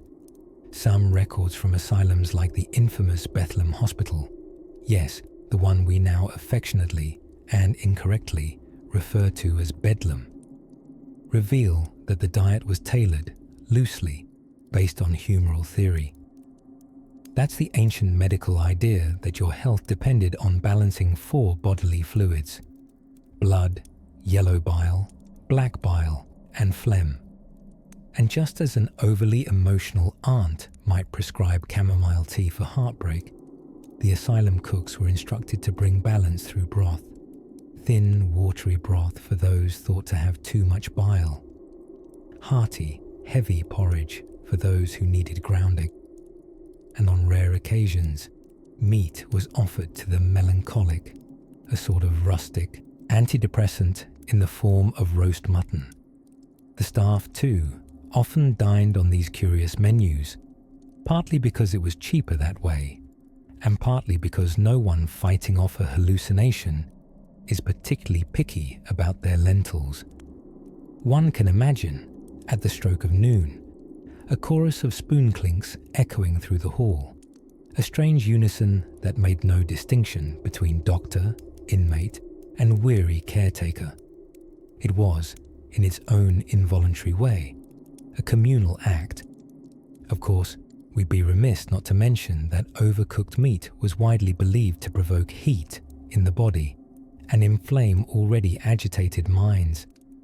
So if you were particularly lively in expressing your discontent, you might find yourself in a short-term cooling diet, consisting mostly of boiled cabbage and dubious medieval equivalent of cucumber water.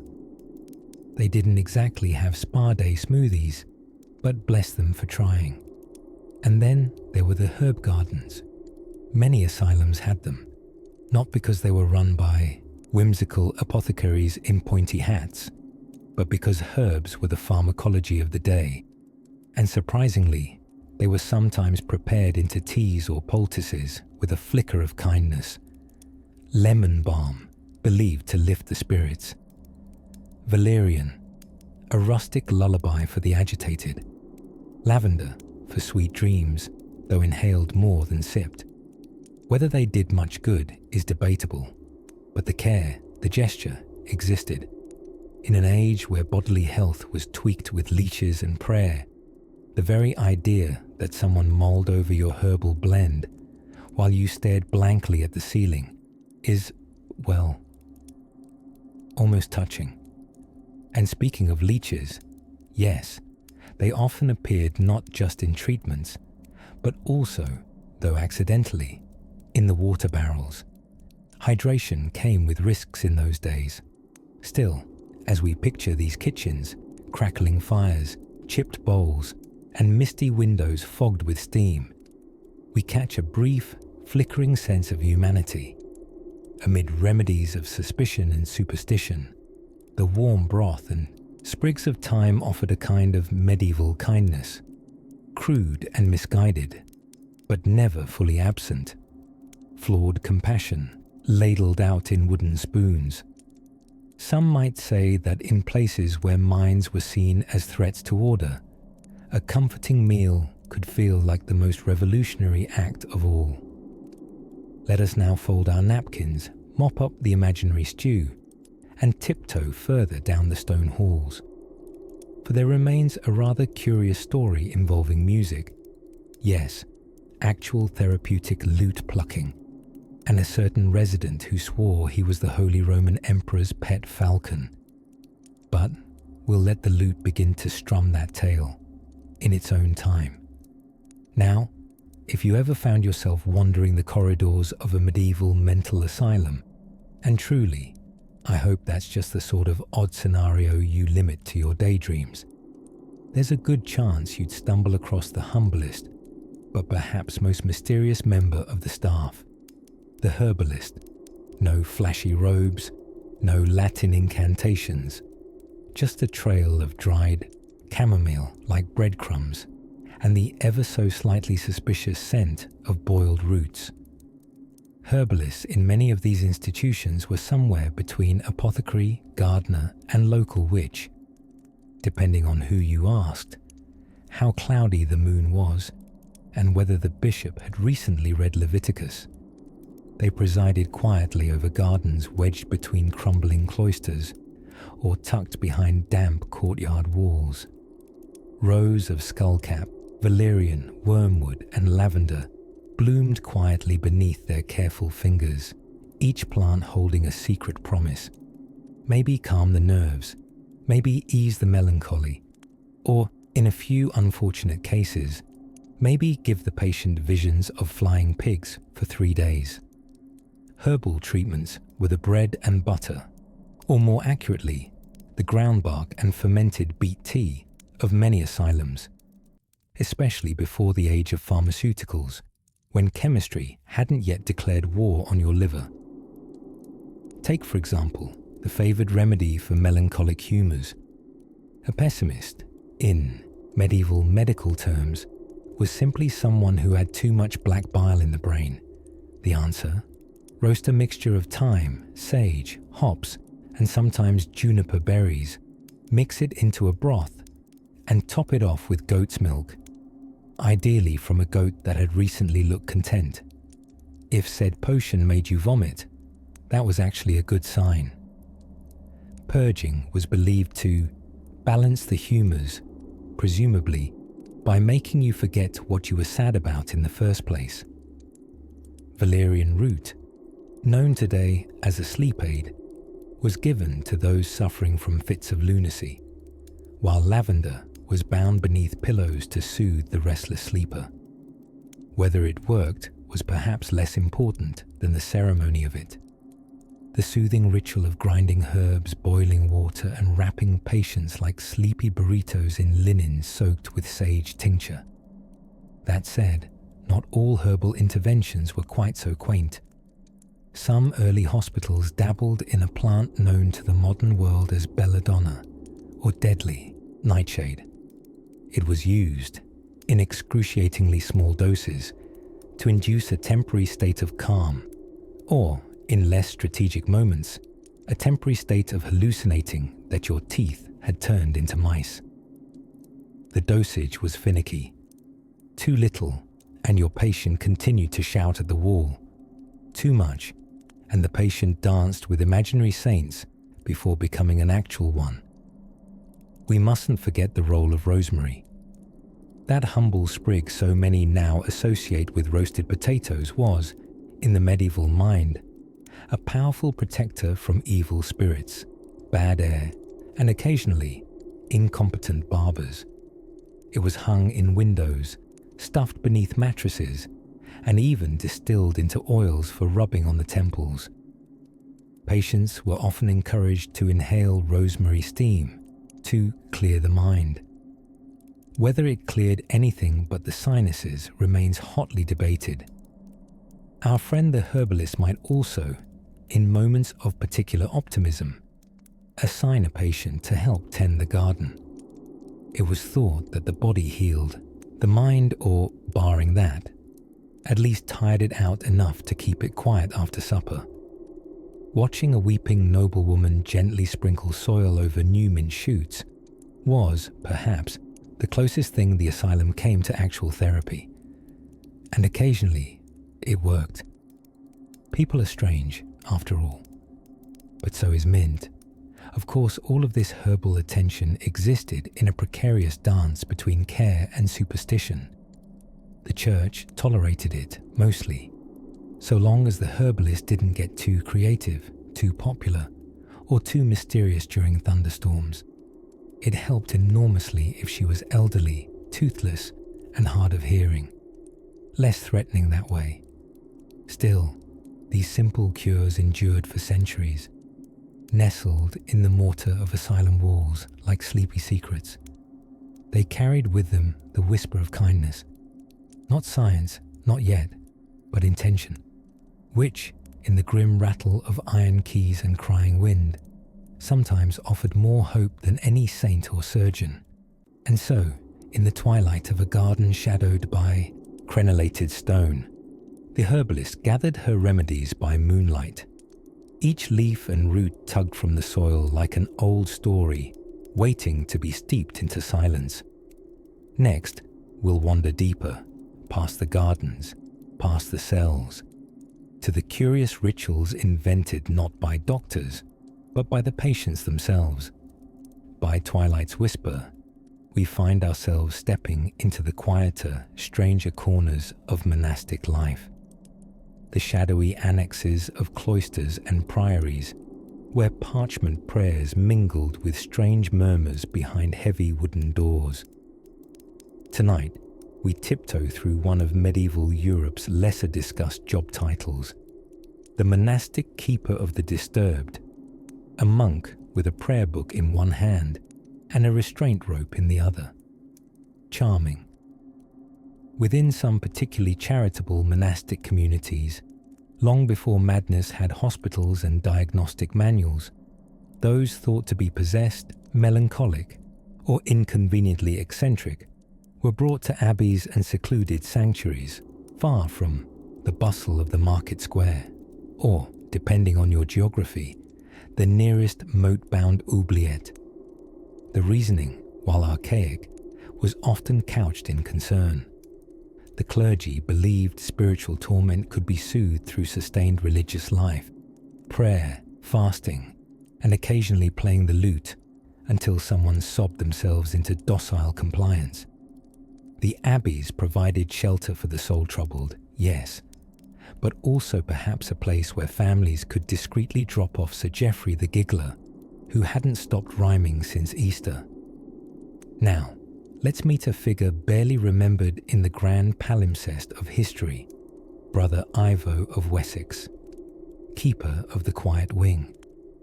A man tasked with ensuring that the god-stricken remained clean, contained, and considerably less vocal during evensong.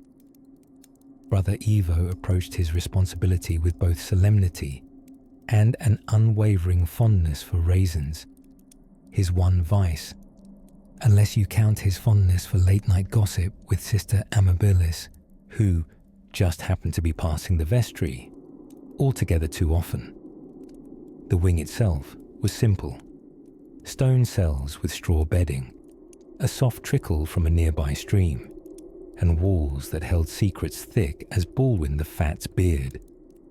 Those residing within might range from war-addled knights who shouted in Latin while dreaming, to women whose only fault was knowing too much about herbs, or, even more scandalously, speaking their mind while unmarried. Some of the sisters in these sanctuaries, the gentle nuns with musical hands and herbal knowledge, perhaps understood more about the human mind than anyone in the wider realm. Sister Matilda of Ely wrote a treatise on the curative properties of rosemary and tactile massage. Her findings were completely disregarded by the church, but adored by the patients, one of whom declared that being prodded gently with rosemary is still better than confession with Father Balthazar. Of course, medicinal methodology was, shall we say, wildly experimental. One proto-psychological treatment involved forcing patients to gaze at religious icons until they cried, a practice known as holy contemplation, though some suspected it was mostly boredom. In another case, the afflicted sat in barrels for days on end, the monks believing the isolation would simmer the madness out of them, like stew. Did it work? Perhaps. Did it make for a ripe-smelling hallway? Indeed it did, yet not all was dim. There are curious breadcrumbs of light in the medieval record, scribbled notes, marginal doodles of smiling figures in doctors' robes, saints with outstretched arms, even games documented between healers and their patients. One diary, from a nun known only as Sister A, describes a man who barked like a dog every time someone said Amen. She writes, "He has barked 23 times this Sunday and seems greatly amused by it. I see no evil in this, only that it startles the geese." And therein lies a quiet truth. Amidst the misdiagnoses and prayer marathons, there existed compassion, a sister pausing to sing to a frightened patient, a friar choosing to listen instead of prescribe. Though they lacked our science, these caregivers often had something else wholly decent: time. They lingered, they listened, they sat in the silence. Sometimes healing looked less like exorcism and more like company, which is perhaps why the story of Brother Ivo ends, not with fire, brimstone, or a Latin chant, but with a quiet morning, birdsong echoing off the abbey walls, and a patient calmly handing back the lute he'd borrowed, his playing not improved, but his mood considerably so.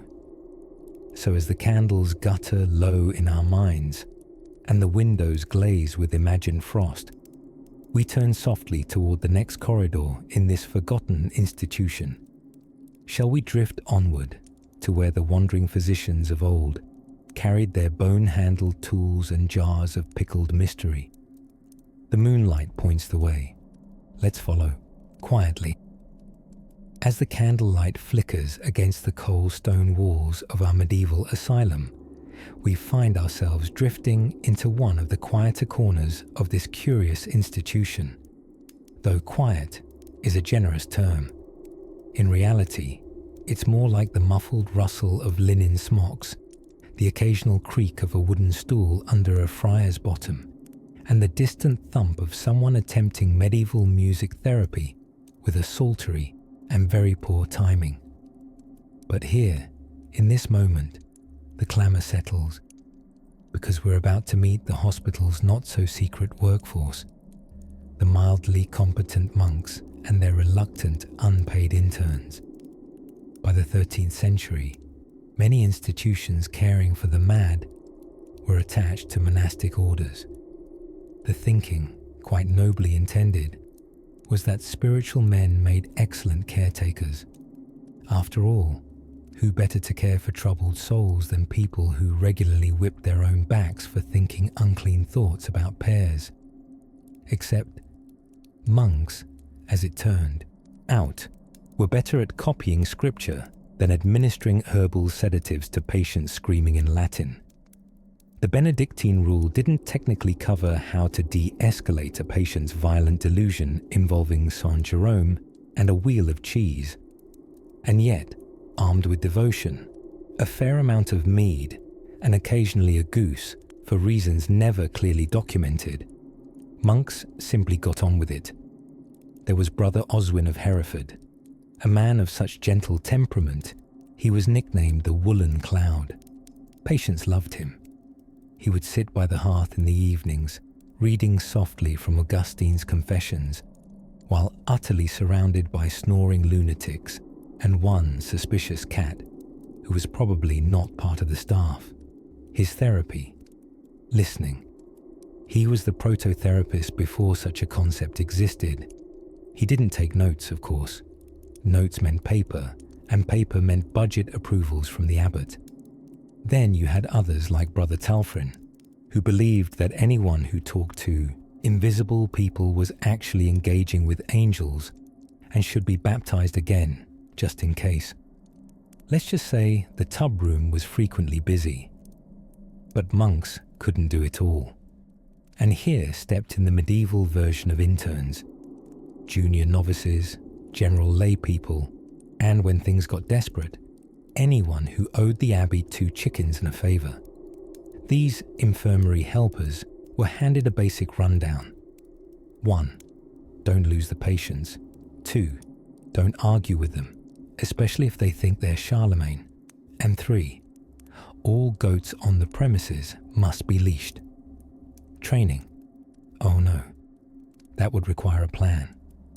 Instead, most learned through what we modern folks might call trial by irritability.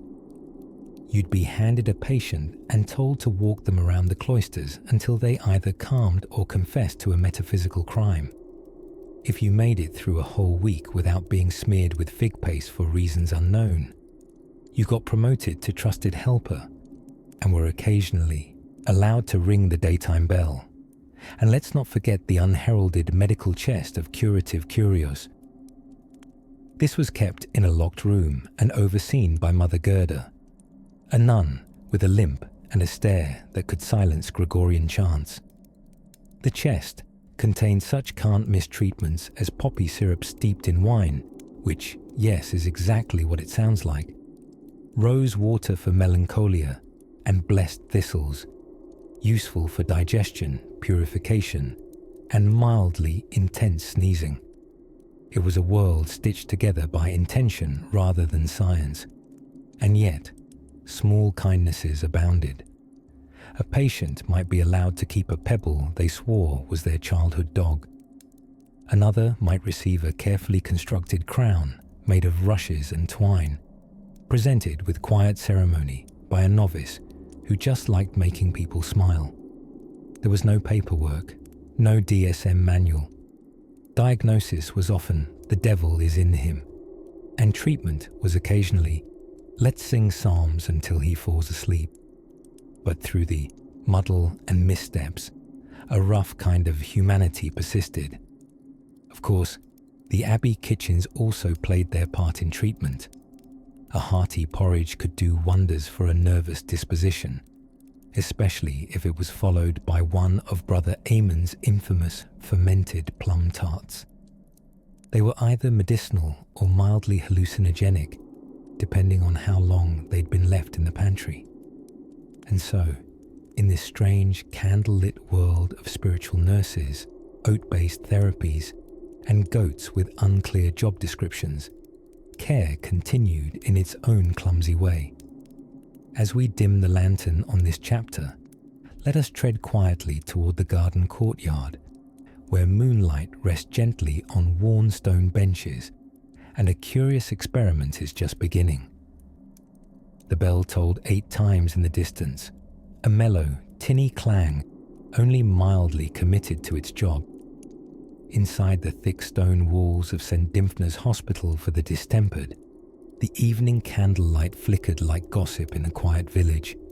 Shadows danced lazily along the corridors. Somewhere, a nurse hummed a tune that was probably meant to be calming, and almost certainly was not. By now, the patients had eaten their evening repast, typically a dependable collation of barley broth, last week's bread just now approaching chewability, and the occasional unsuspecting weevil, who unfortunately had no sense of timing. Afterward came the usual rituals, prayers muttered in Latin by people who understood not a word of it, inspections of chamber pots, a task commonly delegated to underpaid novices, and the gentle and sometimes less than gentle nudging of residents toward their bedding. Beds, of course, were a flexible concept. Some were crude piles of straw covered in burlap sacks. That's if you were lucky. Others were firmer, having been upgraded to wooden planks with the luxury of a sheep's patience scratched in for cushioning. A blessed few had cots, the upper-class version of a medieval mattress, cushioned generously with, well, also straw, but really nice straw. Still, despite the inconveniences of medieval sleep hygiene, howling wind through arrow-slit windows, distant cow moans, and the occasional choir of mice singing ironic hymns, nighttime at medieval asylums brought something resembling peace. People stopped arguing about visions of saints and turned instead to the fine art of snoring in harmony. A kind of lullaby hummed through the stone ribs of the building, and into this gentle dreamscape crept one of the strangest prescriptions of the age: music therapy. That's right. Long before Spotify's lo-fi beats for anxiety, medieval carers believed certain sounds could soothe what they called a troubled humoral temperament. Some believed that chords could realign the imbalance of black bile, the melancholic humor thought to nest in the spleen, a misunderstood organ that, to be fair, still doesn't get much PR even now. An older friar named Brother Anselm had made it his mission to strum the lute each evening for the patients. A man of few words and many tunings, his version of soothing was often interpreted by others as, "Why is that goat being strangled 3 doors down?" Nevertheless, it had an effect. The lute's odd twang, echoing down the halls like a poorly concealed secret, seemed to lull even the most tormented minds into something like quiet dignity. Or maybe it was sheer resignation. Hard to say. The historical accounts differ wildly, and the lute cannot now defend itself. Nearby, the nuns, tasked with both God's work and quite a bit of errands he likely never approved, moved through the halls in hushed procession. They carried little cups of warmed wine, steeped with herbs like valerian or lemon balm. These humble medieval sleepy-time tonics were passed out sparingly and preferably to the potato-headed bishop who had donated 15 pigs to their pantry. For all the shenanigans of medieval medicine, leeches, trepanning, and alarming dosages of saffron. It's oddly sweet that somewhere within the madness was the idea that a soul could be made quieter with melody, or wine, or both simultaneously. Perhaps madness, after all, recognized something in music, a fellow traveler lost in a pattern beyond easy understanding. In a small room at the end of the corridor, a woman named Agnes, who had not spoken in 3 months, lay awake listening as the lute's confused murmurs filtered through the walls. Her eyes glistened in the candlelight. Just as the final chord wobbled into nothingness, she quietly whispered, "Again." Elsewhere, a man who insisted he was the Pope, but only on odd-numbered days, finally laid down flat for the first time in weeks, politely tipping his imaginary mitre to the ceiling before turning over with a contented sigh. Even the rats in the rafters seemed to pause for a beat, as though moved by the strange hush that finally settled across the asylum like soft wool. The night deepened, cloaking the institution in gentle stillness. Flickering flames sank lower in their sconces, and the rhythmic creak of old wood breathed a lullaby of its own. And just down the hall, where shutters clicked gently in the wind, something unexpected waited in the morning hours ahead. Something involving a rather mischievous physician and his grand new idea, bedside theatre. The early morning frost clung to the stone windowsills of the priory-turned asylum, like a child refusing to let go of its mother's skirts. Inside, in the wandering hush of the dormitory hall, you could hear the subtle crackle of straw stuffed into mattress sacks, the occasional groan of ancient wood beams, and somewhere, always somewhere, the odd hum of a monk-turned-ward orderly singing very much off-key. By this point in the Middle Ages, our asylum, perhaps a cross between a holy sanctuary and a very confused beehive, had adopted a quite inventive approach to care. And by inventive, I of course mean the sort of strange optimism only the 14th century could call logical. A time when physicians wandered about with herbal sachets tied to their elbows, hoping to cure melancholia with the scent of fennel and a firm pat on the back. But even here, amid reed-thatched slippers and suspiciously bubbling stew pots, an unlikely figure emerged. Brother Oswin, the musical therapist. Oswin had taken it upon himself to heal the mind with melody, a theory based broadly on the writings of Plato, but filtered through a lute that had been badly restrung with sheep gut after an unfortunate cider incident. Oswin would gently strum outside each cell, releasing hymns and curious renditions of popular tavern songs which he wove into chants. One moment it was Ave Maria, and the next, "Bring us ale, but kindly." The patients, to their credit, responded with slightly less screaming than before. One man, who had up until then only communicated through interpretive sneezing, began to hum tunelessly along. Oswin marked it as a miracle. The church, however, marked it as not entirely heretical, which in monastic terms is practically a rave review. Farther down the hall, Sister Gilesia, a former apothecary nun with a passion for pine tar and staring contests, experimented with something she called therapeutic odors. She believed caring for the soul involved tickling the nose, lavender for serenity, myrrh for reflection, and vinegar for... well, no one was ever clear on that. "It wakes up the sinuses and the conscience," she declared, wielding her vinegar-soaked rags like the olfactory version of a knight's joust.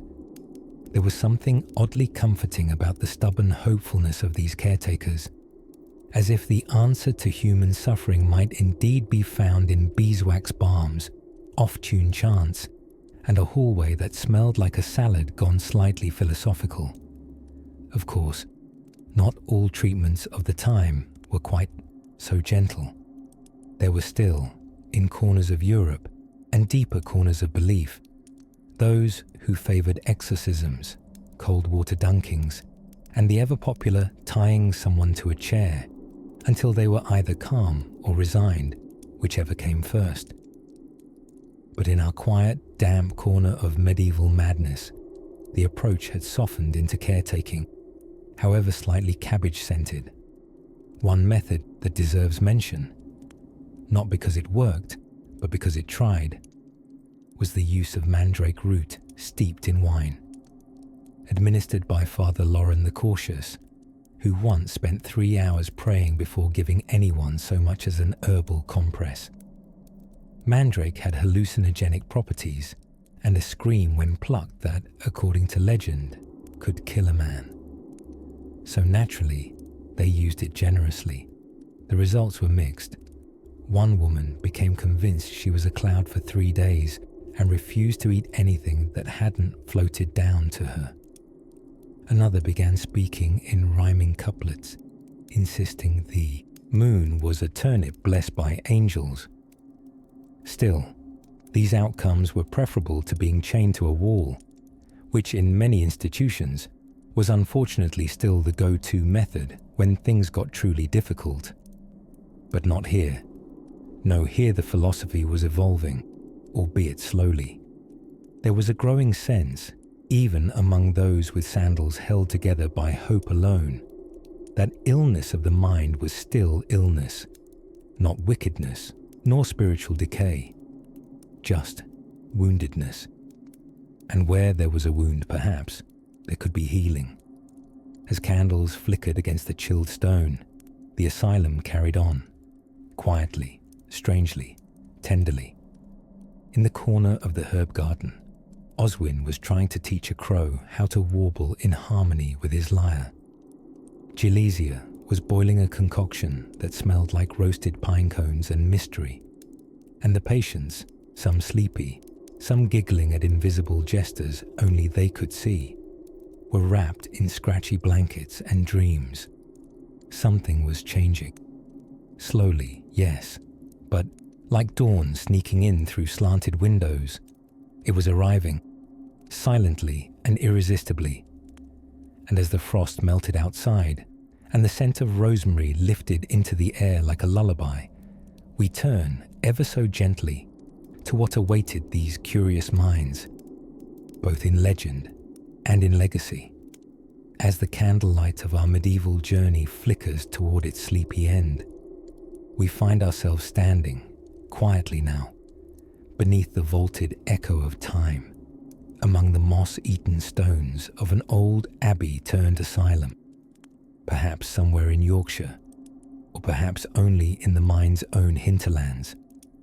The worn corridors creak with memories, and the wind sighs like an old monk remembering lyrics to a hymn he hasn't sung in 500 years. By the late Middle Ages, asylums had, more or less, settled into a peculiar blend of institutional familiarity and haphazard confusion. They had become places not just of confinement, but of curious routine.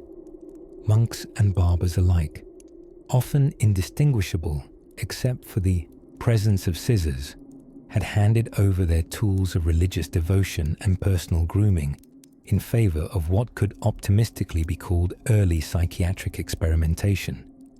And by experimentation, of course, we mean leeches, bleeding bowls, and the occasional pilgrimage prescribed as a treatment plan. Still, it wasn't always so grim. Somewhere in one of these quiet corners, a friar known only from a single marginal note as Brother Oswin the Reader, famously believed that stories, yes, stories, were curative. He would read aloud to the patients selections from the Psalms, sure, but also Chaucer, with the bawdier bits carefully edited for sensitivity, though one suspects not quite carefully enough. He may have been the first literary therapist, and though uncredentialed by any university, his listeners reportedly slept better and bit the staff 30% less. Music, too, found its way in. A few asylums allowed patients to engage with harps or recorders, presuming, of course, they weren't too sharp or otherwise throwable. The physician monk Reginald of Glastonbury once developed an entire theory that singing in Latin perfect fifths could cure melancholia, though modern scholars suggest it may simply have driven the melancholia outside to wait politely until the music stopped. Food remained as unpredictable as ever. One surviving ledger from St. Dymphna's House of Charity lists the weekly dietary provisions as 3 heads of cabbage, 1 cheese of undulating character, roasted mallard on feast days, and 2 barrels of small beer when available, which sounds oddly promising, though the mallard remains the most elusive suspect in kitchen lore. By the 15th century, the idea of mental illness was beginning ever so faintly to sidle into the realm of something that probably isn't caused by demonic possession. Natural philosophers, what we would later call scientists, or today iced coffee aficionados with degrees, began to suspect that the human mind might be a mysterious garden, not a battlefield. That what plagued its shadows could perhaps be understood, not merely exorcised or walled up. It is, of course, easy from our perch in the warm glow of hindsight to shake our heads at their methods.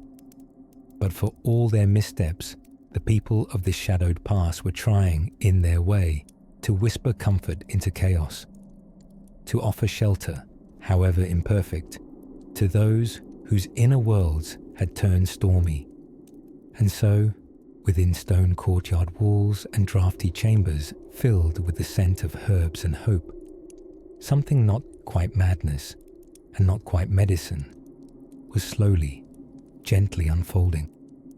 We must bring our candle to a close now, for the corridors grow quiet and the hour shuffles toward dreams. The stories told in these places, the laughter and lament, the chicken-based misdiagnoses and surprisingly advanced meditations on inner sorrow. They drift now like smoke into the folds of night.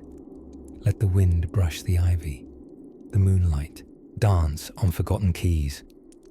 Let Brother Oswin hum a fragment of song beneath a sloping roof, where stars peer through timbers and someone, somewhere, finally sleeps peacefully, for the first time in many years.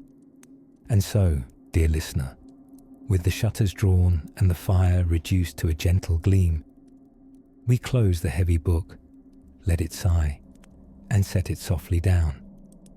Rest easy now, you're safe. History is watching over you.